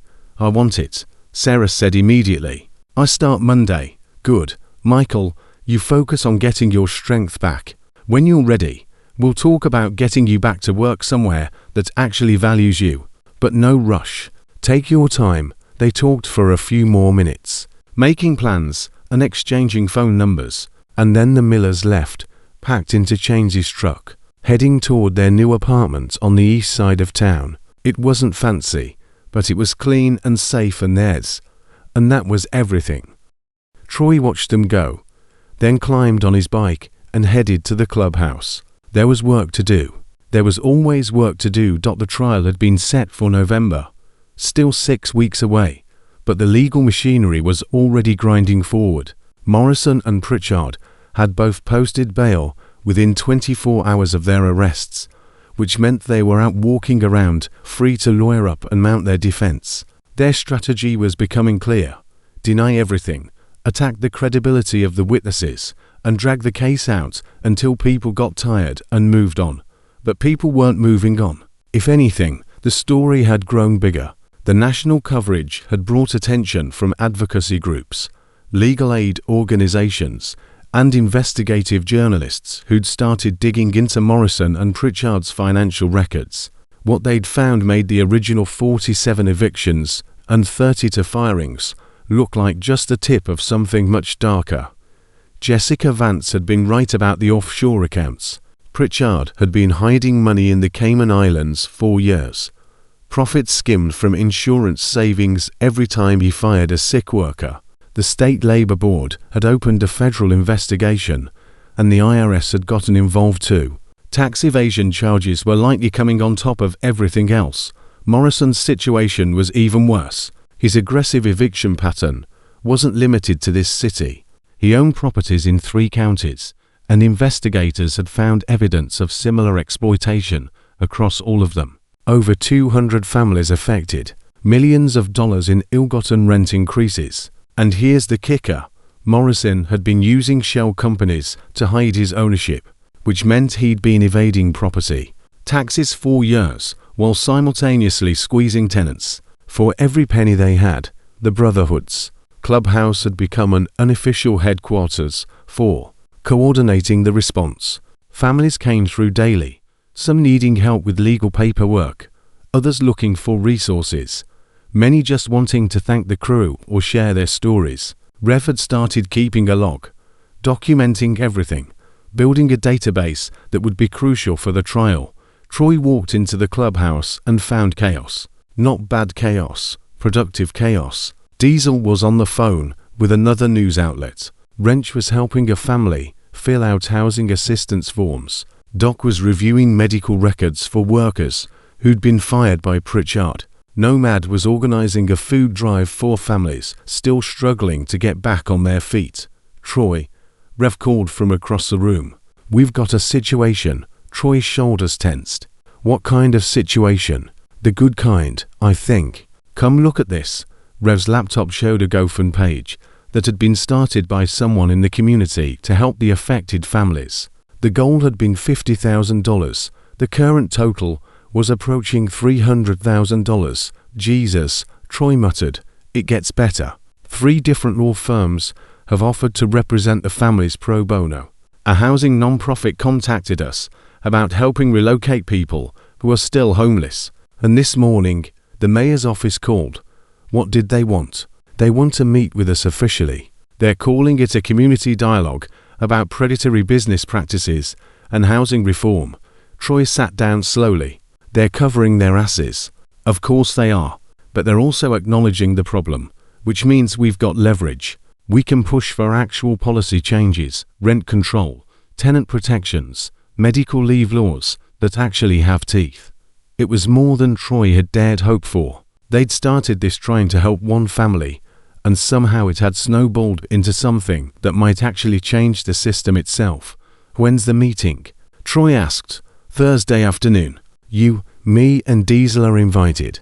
So are representatives from the affected families. Make sure Carla Hughes and Rita Gonzalez are there. They've earned a seat at that table. Rev nodded and made a note. There's something else. We've been getting calls from other towns. People who've seen the coverage and think they might have similar situations happening in their communities. Landlords exploiting tenants. Employers firing sick workers. Same patterns, different places. Troy rubbed his face. We can't help everyone. No. But we can share what we learned. How we organized. How we gathered evidence. How we got the media involved. We can give people a blueprint. It made sense. But it also made Troy tired just thinking about it. The last 2 months had been non-stop. Coordinating families. Dealing with lawyers. Talking to press. Managing the crew. He'd barely slept. Barely eaten. Barely stopped moving long enough to process everything that had happened. But then his phone buzzed with a text from Linda. Olivia drew you a picture. She wants to give it to you. And just like that, the exhaustion didn't matter. This was why they did it. 4 kids like Olivia, who got to draw pictures instead of begging strangers to take their dogs. 4 families like the Millers, who got second chances they'd earned but never received. 4 communities that learned they didn't have to accept cruelty as inevitable. Set up the meeting with the mayor, Troy said. And Reva, start putting together that blueprint. If we can help other towns avoid what happened here, we do it. The next few weeks blurred together. The meeting with the mayor happened, tense, formal, everyone choosing their words carefully. But it resulted in a task force being formed to study housing practices and employment protections. Not perfect, but progress. The trial preparations intensified. The prosecution's case was solid. They had documentation, witnesses, expert testimony, and the financial records Jessica Vance's forensic accountant had uncovered. Morrison and Pritchard's lawyers were good, but they were fighting uphill against the weight of evidence and public opinion. More families came forward. People who had been too scared before now felt safe enough to speak. The count of affected families climbed from 47 to 63 to 82. The count of wrongfully terminated workers went from 32 to 51 to 74. Every new number was a punch to the gut. Every new story was another reminder of how long this had been going on. How many people had suffered in silence because they thought nobody would care. But people cared now. The whole town cared. Maybe the whole country. 3 weeks before the trial, Troy got a call from Marcus Webb. Pritchard wants to make a deal. The DA said without preamble. Pleads guilty to fraud and labor law violations. Agrees to pay restitution to all affected workers. Surrenders his business assets. Serves 5 years minimum. Troy's first instinct was to say no. 5 years wasn't enough for what Pritchard had done. But then he thought about the families who'd been waiting months for justice, who'd been dragged through depositions and interviews and legal paperwork, who deserved closure more than they deserved revenge. What about Morrison? Still fighting. His lawyers think they can beat it, or at least get it knocked down to civil violations.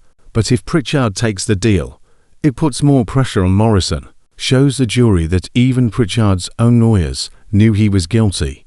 Talk to the families first, Troy said. See what they want. This isn't my decision to make, Troy. These people look to you, which is why I'm telling you to ask them directly. They've been voiceless long enough. Let them decide. Webb sighed, but agreed. Over the next week, he and his team reached out to every worker Pritchard had fired. The response was nearly unanimous. Take the deal. They wanted their money. They wanted Pritchard punished. But most of all, they wanted it to be over. Carla Hughes said it best when Troy talked to her. 5 years in prison, losing his business, paying back everything he stole. That's justice. Not perfect justice, but real justice. And I'll take real over perfect any day. Pritchard accepted the deal on a Thursday morning. The news cameras were there to capture him walking into court, standing before the judge, saying the words that ended his freedom and his empire. He looked smaller somehow, shoulders slumped, the arrogance completely gone, when the judge asked if he had anything to say. Pritchard was silent for a long moment. Then quietly, I'm sorry for what I did, for the people I hurt. I'm sorry. It wasn't much. It didn't undo the damage. But it was something. And something was more than victims usually got. Morrison's trial started 2 weeks later. The courtroom was packed. Families in the gallery. Press in the back row. Brotherhood members scattered throughout, providing support and presence. Troy sat next to Sarah Miller, who'd taken time off from her new job to be there. Michael was home resting, still building back his strength, but he'd wanted Sarah to witness this. The prosecution's opening statement was devastating. They walked the jury through Morrison's pattern step by step, identifying vulnerable families, raising rent during crisis, evicting when they couldn't pay, re-renting at higher rates. They showed the financial records proving he'd made millions doing it. They brought in expert witnesses who explained how Morrison's actions qualified as fraud and exploitation under state law. Morrison's defense was predictable. He claimed he was just running a business, that rent increases were normal market adjustments, that the evictions were legal and justified. His lawyers tried to paint him as a victim of a vindictive smear campaign orchestrated by a biker gang with a grudge. It might have worked if the jury hadn't heard from the families themselves.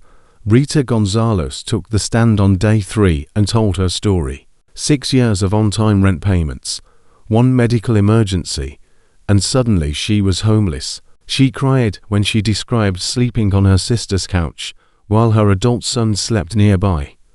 Cramped and ashamed and powerless.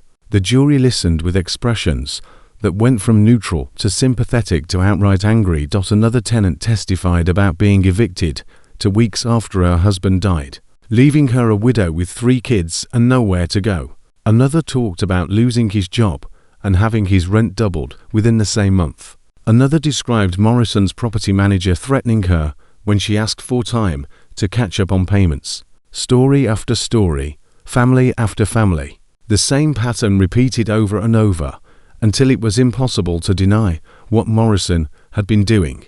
On day 7, Morrison's lawyer made a mistake. He tried to cross-examine a tenant named David Chen, a quiet man in his 60s, who'd been evicted after the factory he worked at closed. The lawyer suggested David was exaggerating his hardship, implying he could have found another job if he tried harder. David looked at the lawyer with complete calm and said, "I worked at that factory for 38 years. I never missed a day. I raised the kids in Mr. Morrison's apartment. I paid my rent every month for 15 years. When the factory closed, I applied to 73 jobs in 6 weeks. Nobody wanted to hire a 62-year-old man. So Mr. Morrison raised my rent from $900 to $1,400. And when I couldn't pay, he evicted me with 30 days' notice. I've been living in my car for 8 months. If you think I'm exaggerating, you're welcome to spend a night in that car with me." The courtroom went dead silent. Even the judge looked shaken. The lawyer mumbled something about no further questions and sat down. That night, Troy got a call from Webb. "Morrison's lawyers are talking about a deal." "What kind of deal?" "Guilty plea. 7 years minimum. Full restitution. Forfeiture of all property assets. His empire gets liquidated, and the money goes to the families. 7 years. It's to more than Pritchard got. And Troy, the restitution we're talking about Could be upwards of $10 million, split between 82 families. That's life-changing money.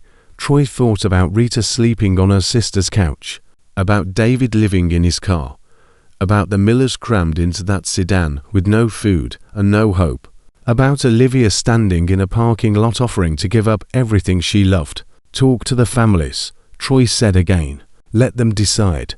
This time the response wasn't unanimous. Some wanted Morrison to face a jury verdict, to be publicly condemned by 12 of his peers. Others wanted the certainty of a guilty plea and the guarantee of restitution. Arguments broke out, heated discussions about justice versus pragmatism, revenge versus recovery. Troy attended one of these meetings at a community center, listening as people who'd been victimized together now struggled to agree on the path forward. Rita argued for accepting the deal. David wanted a verdict. Others fell somewhere in between. Finally, Sarah Miller, who'd been quiet through most of the debate, stood up. "I've been thinking about what my daughter did," Sarah said softly. The room quieted. Olivia walked up to a group of strangers and asked for help because she couldn't keep fighting alone. And you know what happened? The strangers helped. They didn't just help Olivia. They helped all of us. And they helped because it was right, not because it would benefit them. She looked around the room. Morrison stole from us. He hurt us. He treated us like we were disposable. But we're not disposable. We're people with families and dignity and value. And if we spend all our energy trying to make him suffer more, we're giving him power he doesn't deserve. The deal puts him in prison. It takes everything he has. It gives us resources to rebuild. That's not perfect, but it's enough. It has to be enough, because if we wait for perfect justice, we'll be waiting forever. Nobody spoke for a long moment. Then Rita nodded. David nodded. One by one, the others nodded too. Morrison accepted the plea deal. The next morning, the judge sentenced him to 7 years. No possibility of parole until he served at least 5. When the gavel came down, Troy heard someone in the gallery whisper, "Thank God. Thank God it's finally over." But it wasn't over. Not really. The legal fight was done. But the recovery was just beginning. The Brotherhood spent the next month helping coordinate the restitution distribution. $10 million divided among 82 families meant roughly $120,000 per family. Enough to cover back rent, moving costs, medical bills, and a cushion to rebuild. Some families used it to buy homes. Others invested in education or started small businesses. A few put it away for their kids' futures. The Miller family's share covered Michael's remaining medical expenses and gave them a down payment on a small house with a yard where Buddy could run. Sarah kept her job at the garage, and Michael eventually found work at a veteran-owned manufacturing plant that actually valued its employees. Olivia started 3rd grade at a new school. She made friends. She joined the soccer team. She drew pictures and played with Buddy and slowly stopped looking over her shoulder. Waiting for the next crisis, Troy visited them one Saturday afternoon in November, pulling up to their new house on a street lined with maple trees turning golden red. Olivia was in the front yard, teaching Buddy to catch a frisbee. Badly, because Buddy was enthusiastic, but uncoordinated, and when she saw Troy, she ran over and hugged him hard. "Look what we got." She dragged him to the backyard where Michael had built a small garden, tomato plants, herbs, a few late-season vegetables. "Dad says we're going to grow our own food. Isn't that cool?" "That's real cool, sweetheart." Sarah came out with lemonade, and they sat on the back porch while Olivia played with Buddy. Michael joined them, still thin, but stronger than he'd been, color returning to his face. "Doctor says if the cancer stays gone for another year, I'll officially be in long-term remission," Michael said. 5 years after that, and I'll be considered cured. "That's great news, Troy. I need to say something." Michael sat down, his lemonade untouched. "What you did for us, for all of us. I'll never be able to repay that. I know you keep saying we don't owe you anything, but I'm a father, and fathers teach their kids about right and wrong. So I need my daughter to understand what you did, because someday she's going to have a choice. Someday she's going to see someone who needs help. and she have to decide if she gets involved or looks away. And I want her to remember that when she needed help, you didn't look away. None of you did. Troy's throat felt tight. She's a good kid. She's going to be a good person. Because of you and Sarah. You raised her right. All I did was give her a chance to keep being that kid instead of growing up too fast, because the world was too cruel. They sat in comfortable silence for a while, watching Olivia play. The sun was warm. The air smelled like autumn leaves. And for the first time in months, Troy felt something close to peace. The trial changed things, Sarah said suddenly. Not just for us. For everyone. People are talking about tenant rights now. The mayor's task force is actually doing work. The city council passed new protections for renters. None of that would have happened if you hadn't stood up. Troy shook his head. I didn't stand up first. Olivia did. She's the one who started this. Rest of us just followed her lead. As if she'd heard her name, Olivia came running over, Buddy at her heels. Mr. Troy, are you staying for dinner? Mom's making spaghetti. I'd love to, but I've got to get back to the clubhouse. Rain check. Okay. She hugged him again. Will you come to my soccer game next week? Wouldn't miss it. Driving away from the house, Troy thought about everything that had happened since that morning in the diner parking lot. 2 months that had changed dozens of lives. 2 men in prison. Millions of dollars returned to people who'd been robbed. Policy changes that would protect future tenants and workers. A community that had learned it could fight back and win. And one little girl who'd been brave enough to ask for help, who was now playing in her own backyard with her dog, safe and fed and loved. That was worth everything. Every sleepless night, every confrontation, every moment of doubt, all of it worth this one simple outcome. A family restored, a childhood saved, hope replacing despair. Troy's phone buzzed. A text from Rev. Another town called. They've got a situation with a predatory payday lender. Want to help? Troy smiled.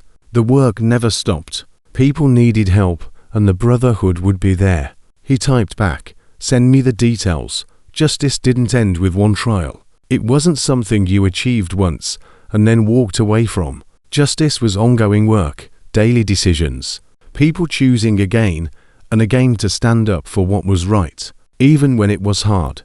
The Brotherhood had started something in this town, but it was bigger than them now. It was a movement, a reminder, a promise that the powerful didn't get to hurt people without consequences, that the vulnerable weren't forgotten, that community meant something more than just living near each other. It meant watching out for each other. It meant showing up. It meant being willing to get involved even when it wasn't easy or convenient. It meant remembering that every person had value, and that value didn't disappear just because someone was struggling. Troy rode through town as the sun set, painting everything orange and gold, and he felt the satisfaction of work well done mixing with the anticipation of work still ahead. There would always be more Pritchards and Morrisons. There would always be people who needed help, but there would also always be people willing to help. And that, more than anything, was what mattered. The clubhouse was decorated with balloons and streamers that looked completely out of place against the motorcycle parts and leather jackets. But nobody seemed to care. Troy stood near the bar watching Wrench try to hang a banner that kept falling down, and he couldn't stop the smile spreading across his face. Higher on the left, Rev called out, "No, your other left." "I know my left's old man," Wrench shot back, but he adjusted the banner anyway. It read Happy Birthday. Olivia in bright purple letters, her favorite color. Linda had told them. And beneath it someone had drawn a cartoon dog that looked vaguely like Buddy. If Buddy had been designed by someone who'd never actually seen a dog, when do we become party planners? Diesel asked, carrying in a cake box from the bakery downtown. When a certain 7-year-old saved her family and reminded us why we do this work, Troy said. You got a problem with that? Diesel grinned. Not even a little bit. The party was Troy's idea. Olivia's 8th birthday. Her first birthday in the new house. Her first birthday since everything changed. Linda had suggested having it at their place, but Troy wanted it here. Wanted Olivia to see the clubhouse, to meet the whole crew, to understand that the men who'd helped her family weren't just Troy, but all of them, that she had an extended family now, whether she knew it or not. Sarah had been hesitant at first when Troy called to invite them. "Are you sure? A motorcycle clubhouse seems like an odd place for an 8-year-old's birthday party. Mrs. Miller, we've hosted everything from veterans benefits to charity fundraisers to wedding receptions in this building. Trust me, we can handle one birthday party. Besides, there's someone here who wants to meet Olivia." "Who?" "You'll see." Now, an hour before the party was set to start, Troy watched his crew transform the space. Tiny had brought decorations. Doc had organized games, pinned the tail on the donkey, musical chairs, stuff Troy hadn't thought about since his own kids were small. Chains had set up a photo booth with props. Nomad was working on a playlist of kid-friendly music, which was harder than it sounded when most of their usual selections involved songs about riding free and breaking hearts. "Troy," Linda called from the doorway. "They're here." Troy walked outside and found the Miller family climbing out of their car. Michael looked good, better than good, actually. He'd gained weight, color in his face, moving without the exhaustion that had marked him before. Sarah was smiling, relaxed in a way Troy had never seen, and Olivia bounded out of the back seat with Buddy on a leash, both of them practically vibrating with excitement. "Happy birthday, sweetheart," Troy said, giving Olivia a hug. "Thank you for inviting us. Buddy's never been to a party before. Well, we'll have to make sure it's a good first time. Come on, there's people waiting to meet you inside." The crew had assembled, -12 bikers in leather and denim, tattooed and bearded, looking completely ridiculous surrounded by purple balloons and birthday decorations. But when Olivia walked in, every single one of them smiled. "This is the young lady who started everything," Troy said, his hand on Olivia's shoulder. "Olivia Miller, meet the Iron Brotherhood." They introduced themselves one by one, Rev and Doc and Diesel and Chains and all the others, and Olivia shook hands with each of them with the kind of seriousness that only an 8-year-old could muster. But he sniffed everyone enthusiastically, tail wagging, completely unaware that he was partly responsible for bringing these people together. "We got you something," Rev said, holding out a wrapped box. "Well, technically it's for Buddy, but we figured you'd appreciate it too." Olivia tore open the wrapping paper and pulled out a small leather vest, perfectly sized for a golden retriever. On the back, embroidered in gold thread, it said Honorary Iron Brotherhood. Her eyes went wide. "Really? Buddy can be in your club. Every club needs a good dog," Doc said seriously. "And Buddy's about the best dog I've ever met. Plus, he's got the right attitude. Loyal, brave, doesn't quit even when things are hard. That's brotherhood material right there." Sarah was crying happy tears this time, the kind Troy was getting used to seeing. Michael stood with his arm around her, looking at the bikers with an expression that said he was trying very hard not to cry too.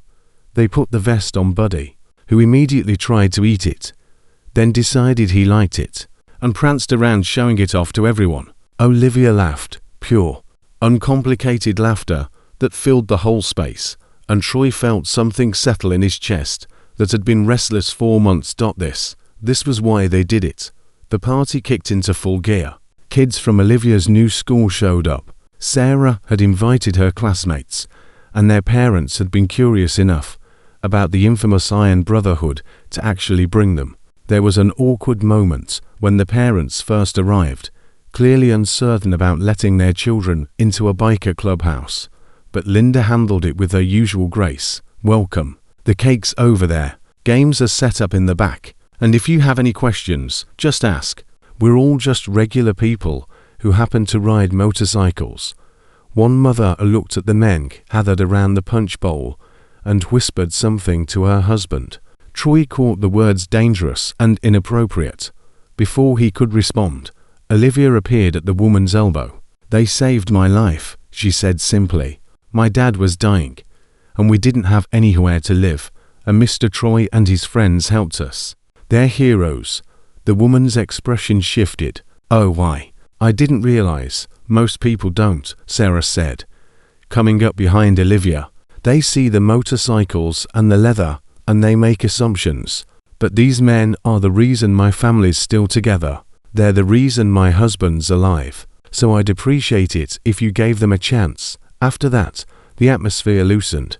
The parents relaxed. The kids played games and ate cake, and had the kind of fun that children were supposed to have at birthday parties. Troy watched from the sidelines, nursing a soda and feeling older than his 54 years. But in a good way. You did good, brother, Rev said, appearing beside him. We did good, Troy corrected. All of us. Yeah, but it was your call to get involved. Some people would have walked away. Some people aren't worth knowing, Rev laughed. Truth, he paused. You hear about the situation in Riverside. Another town, another predatory landlord, another group of families being systematically exploited. The Brotherhood had been consulting, sharing their strategies, connecting the families with lawyers and press, providing support from a distance. They're making progress, Troy said. Following our blueprint, should have the evidence they need within a month. It's spreading. What we did here, it's showing people that they can fight back, that they're not powerless. Good. That's exactly what needs to spread. A commotion near the cake table drew their attention. Buddy had managed to get his head stuck in the present pile, and Olivia was trying to extract him while her friends laughed. Doc rushed over to help, and within minutes the dog was free, looking extremely pleased with himself, despite the bow stuck to his ear. Speech time, Linda announced, clapping her hands. Troy, get up there.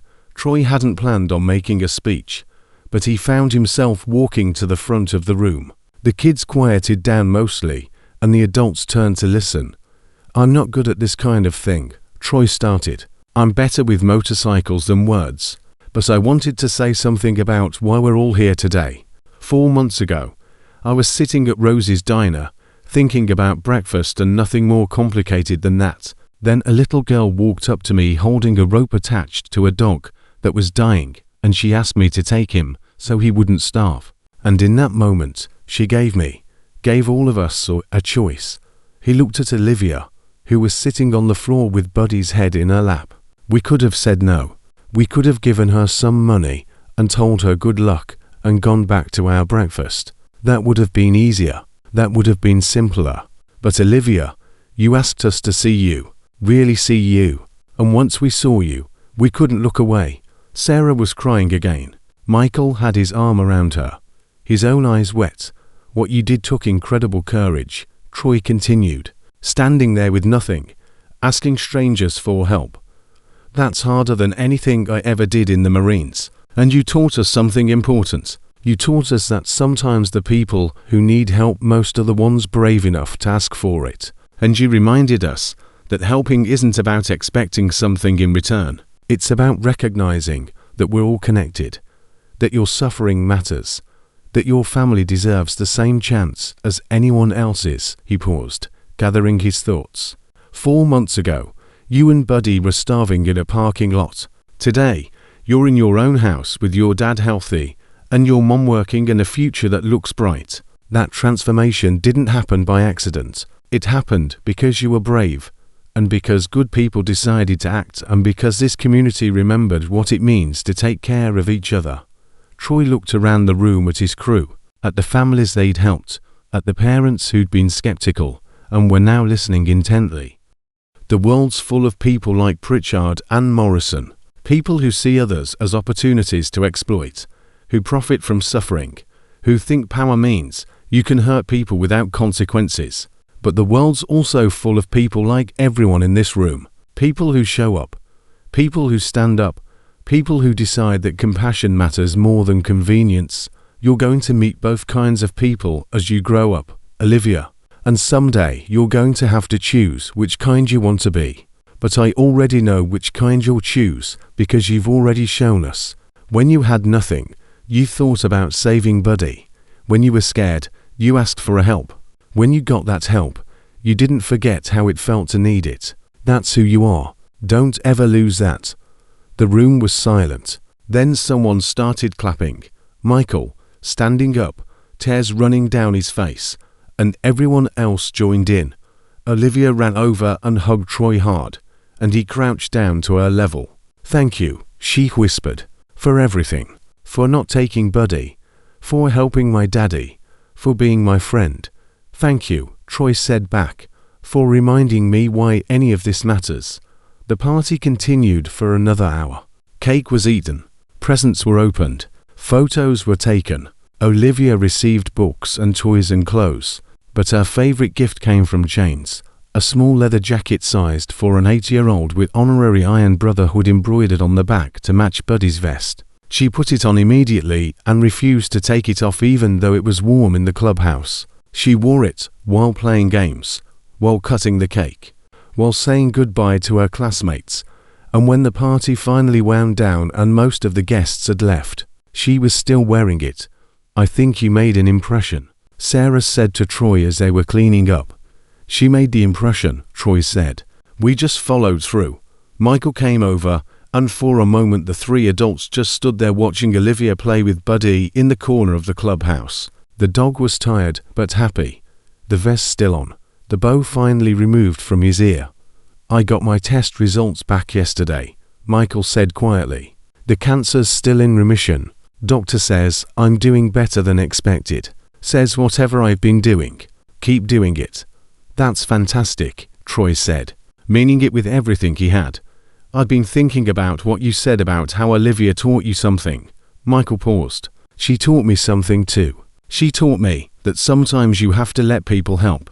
I spent so long trying to handle everything on my own, trying to be strong for my family, that I forgot the strength in accepting help too, in trusting that other people care enough to show up." "That's a hard lesson to learn," Troy said. Double quotes, "Yeah, it is. But I'm glad I learned it, because if Olivia hadn't been brave enough to walk up to you that morning, I wouldn't be here. My family wouldn't be here. And I think about that every single day. I think about how close we came to losing everything, and how we didn't lose it because people we'd never met decided we were worth saving." Sarah wiped her eyes. "We're never going to forget this, any of this, and we're going to make sure Olivia remembers too, because someday she needs to do for someone else what you did for us. That's how this works, right? You help people who help other people who help other people, and eventually the world becomes a little less cruel. That's exactly how it works." Troy agreed. They said their goodbyes slowly, with promises to visit soon and invitations to the next Brotherhood charity event. Olivia hugged every single member of the crew, thanking them individually for coming to her party.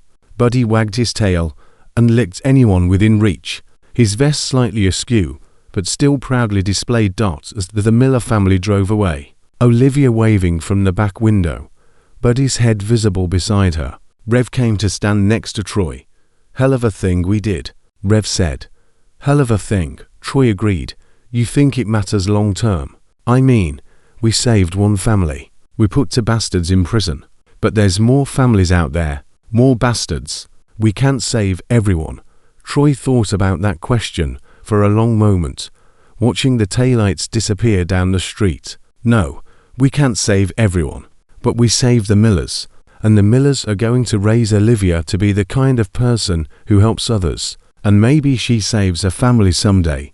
And maybe that family raises kids who help others. It ripples out. You know, every act of kindness, every moment of choosing to care, it matters. Maybe not in some grand save the world way, but it matters to the people it touches." "You get philosophical in your old age," Rev said, but he was smiling. "I get philosophical when 8-year-olds teach me lessons about courage."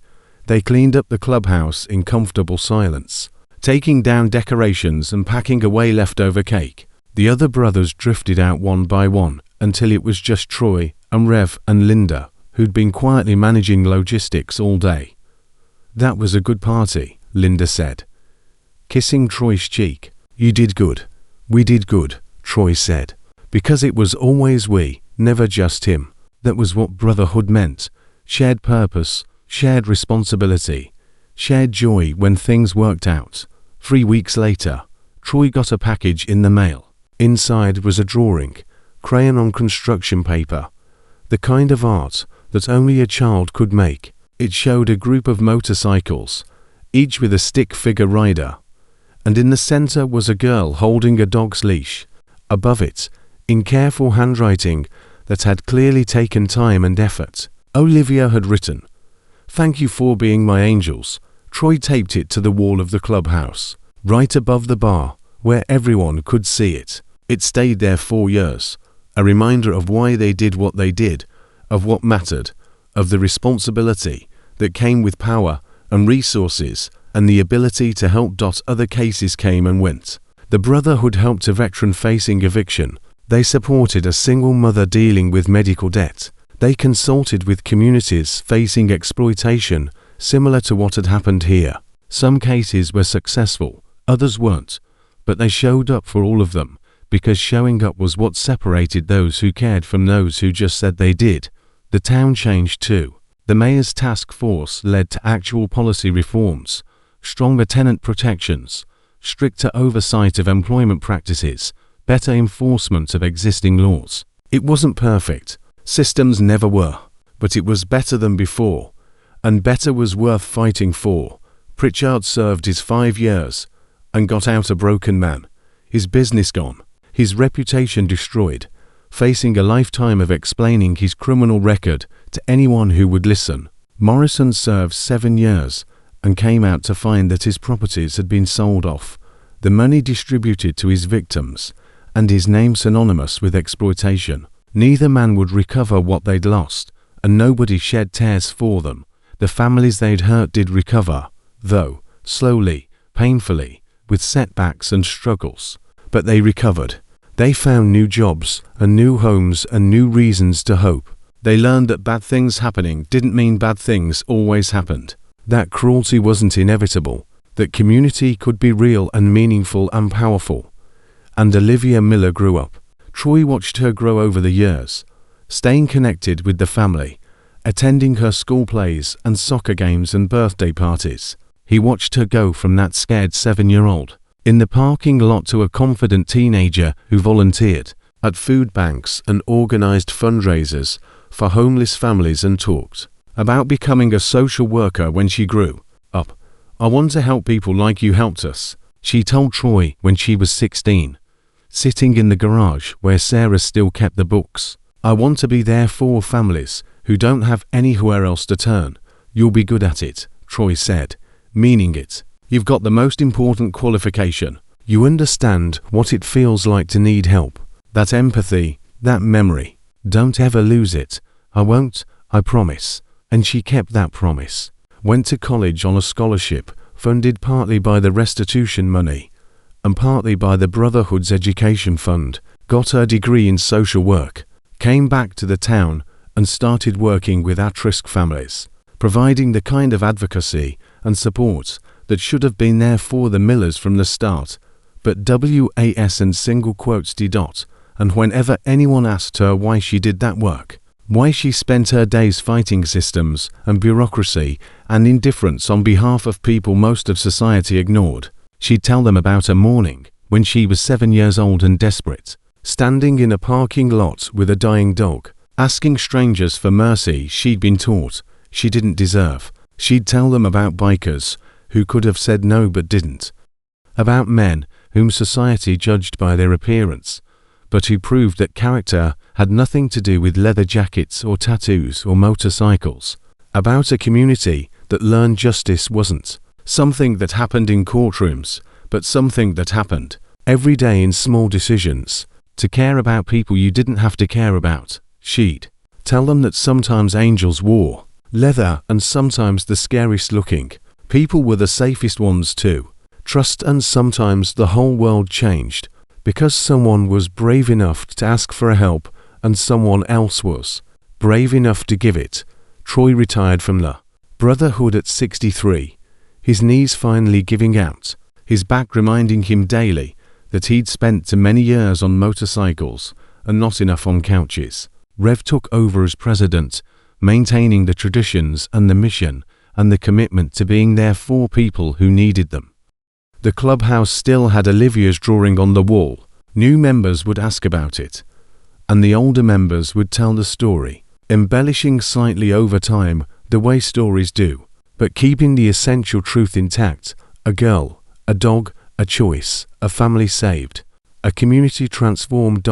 And every year on Olivia's birthday, the Brotherhood held a fundraiser. They called it the Buddy Fund, and it provided emergency assistance to families in crisis, money for food, rent, medical bills, whatever was needed.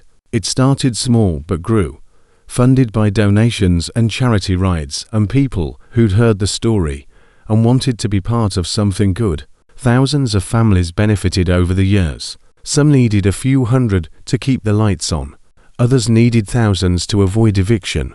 The Brotherhood provided it without judgment, without requirements, without expecting anything in return, just helping because they could, because it mattered, because a little girl had taught them that mercy wasn't weakness and compassion wasn't optional. Troy died at 71, peacefully in his sleep, Linda beside him. His funeral was standing room only.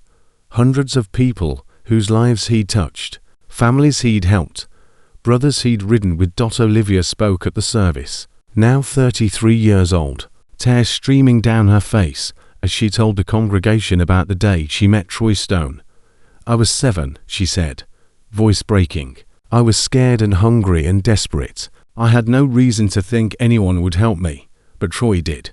Troy and his brothers saw a child in need and decided that helping mattered more than convenience. They saved my father's life. They saved my family. They saved me." She paused, composing herself.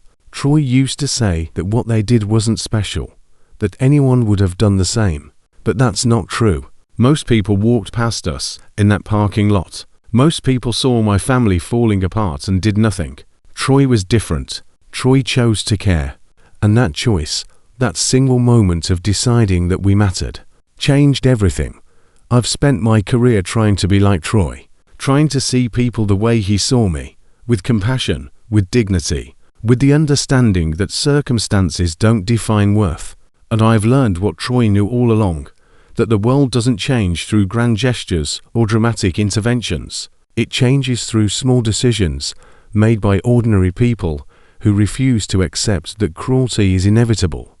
She looked out at the congregation, at the Iron Brotherhood members in their leather and denim, at the families they'd helped over decades, at the community they'd built through nothing more complicated than showing up and caring. Troy Stone was a hero, Olivia said firmly, not because he wore a uniform, or won medals, or did anything that history books will remember. He was a hero because when a scared child asked him for help, he said yes. Because he taught me that angels can wear leather, that family isn't just blood, and that one person deciding to care can change everything. She smiled through her tears. "Thank you, Troy, for saving Buddy, for saving my father, for saving me, for teaching me what it means to be good. I hope wherever you are, you know how much you mattered. I hope you know that the kindness you showed rippled out into the world and made it better. I hope you know that you were loved." The church was silent except for the sound of people crying, quiet tears shed for a man who'd lived his values, who'd made the world gentler than he found it, who'd proven that sometimes the roughest exteriors house the softest hearts. Buddy, now 12 years old and graying around the muzzle, but still loyal and loving, sat at Olivia's feet during the service, wearing the vest that said Honorary Iron Brotherhood. He didn't understand that Troy was gone, but he understood that everyone was sad, so he did what dogs do best. He offered comfort without words, presence without judgment, love without conditions. After the service, the Brotherhood did what they always did. They rode. Dozens of motorcycles formed a procession behind the hearse, engines roaring in tribute, the sound echoing through streets where Troy had ridden for decades. People stopped and watched, some saluting, others just standing in respect, all of them recognizing that something important was passing. At the cemetery, Rev gave the final eulogy. "Troy Stone was my brother," he said simply, "in every way that mattered. He taught me that power without compassion is cruelty, that resources without generosity are wasted, and that the measure of a man isn't what he takes, but what he gives. He taught me that we're all connected, that your pain matters to me, that there's no such thing as someone else's problem. And he lived those lessons every single day of his life. Rev's voice grew stronger. Troy is gone, but what he built remains. The families we've helped, the systems we've changed, the example we've set, and most importantly, the people like Olivia who grew up watching Troy care and decided they wanted to care too. That's immortality. That's legacy. That's what it means to matter. They buried Troy with full honors, a flag draped over his casket, brothers surrounding his grave, Olivia standing close by with Buddy at her side. And when it was done and people started drifting away, Olivia stayed behind for a few more minutes. "Thank you," she whispered to the headstone, "for everything, for seeing me when I was invisible, for helping when nobody else would, for teaching me that I mattered even when I felt like I didn't. I promise I'll keep doing what you taught me. I promise I'll help people the way you helped us. I promise your work won't end just because you did." She laid a single flower on the grave, a sunflower, bright and golden like Buddy's coat, like hope itself. Then she walked away, the dog at her heels, both of them heading back into a world that was better because Troy Stone had lived in it. The Iron Brotherhood continued its work. New members joined, carrying forward the traditions and the mission. The Buddy Fund kept growing, kept helping families, kept proving that compassion wasn't weakness and mercy wasn't optional. And every person they helped heard the story about Olivia and Buddy and Troy and the morning when everything changed because someone decided to care. That story spread further than anyone expected. Other motorcycle clubs took up similar missions. Community organizations formed based on the Brotherhood's model. People who'd never ridden a motorcycle in their lives started asking themselves the question Troy had lived by. What do I do when I see someone suffering? Do I look away or do I help? More and more people chose to help. And slowly, quietly, without fanfare or headlines, the world became a little less cruel. Not perfect, not even close, but better than before. Better because a 7-year-old girl had been brave enough to ask for help. Better because a group of bikers had been brave enough to give it. Better because people remembered that everyone deserves dignity, compassion, and a chance to survive the hardest moments of their lives. Years passed. Olivia became a grandmother herself, telling her grandchildren about the day she met the Iron Brotherhood.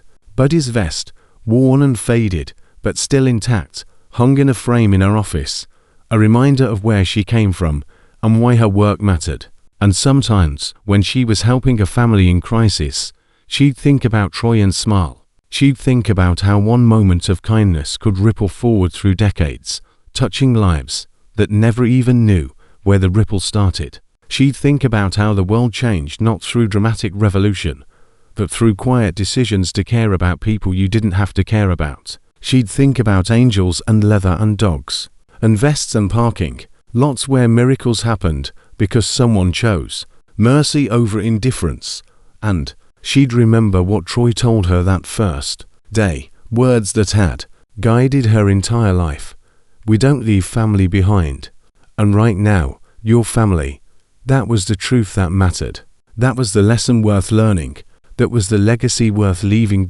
No family should have to choose between love and survival. No child should have to beg strangers to save their dog. No person should face their darkest moment alone while the world looks away. And when good people decide those things are unacceptable, when they decide to show up and care and fight for those who can't fight for themselves, everything changes. Sometimes angels wear leather. Sometimes hellraisers are exactly what heaven needs. And sometimes the most important thing anyone can do is say yes when a desperate voice asks for help. That was Troy Stone's gift to the world. That was the Iron Brotherhood's mission. That was Olivia Miller's inheritance. The knowledge that she mattered, that her family mattered, that everyone mattered, and that choosing to care was the most powerful thing any human being could do. The story didn't end with Troy's death. It continued in every family the Brotherhood helped, every policy they influenced, every person who heard about what they did and decided to do something similar in their own community. It continued in Olivia's work, in her children's values, in a legacy of compassion that spread further than anyone could have imagined, when it all started with a girl and a dog and a parking lot full of motorcycles. And somewhere in all of that, in the families restored and the lives saved and the community transformed, there was a simple truth that Troy had understood better than most. Justice wasn't something that happened to you. It was something you made happen. And sometimes all it took was one person brave enough to ask for it and another person brave enough to deliver it. And everything that came after was just the world remembering what it meant to be human.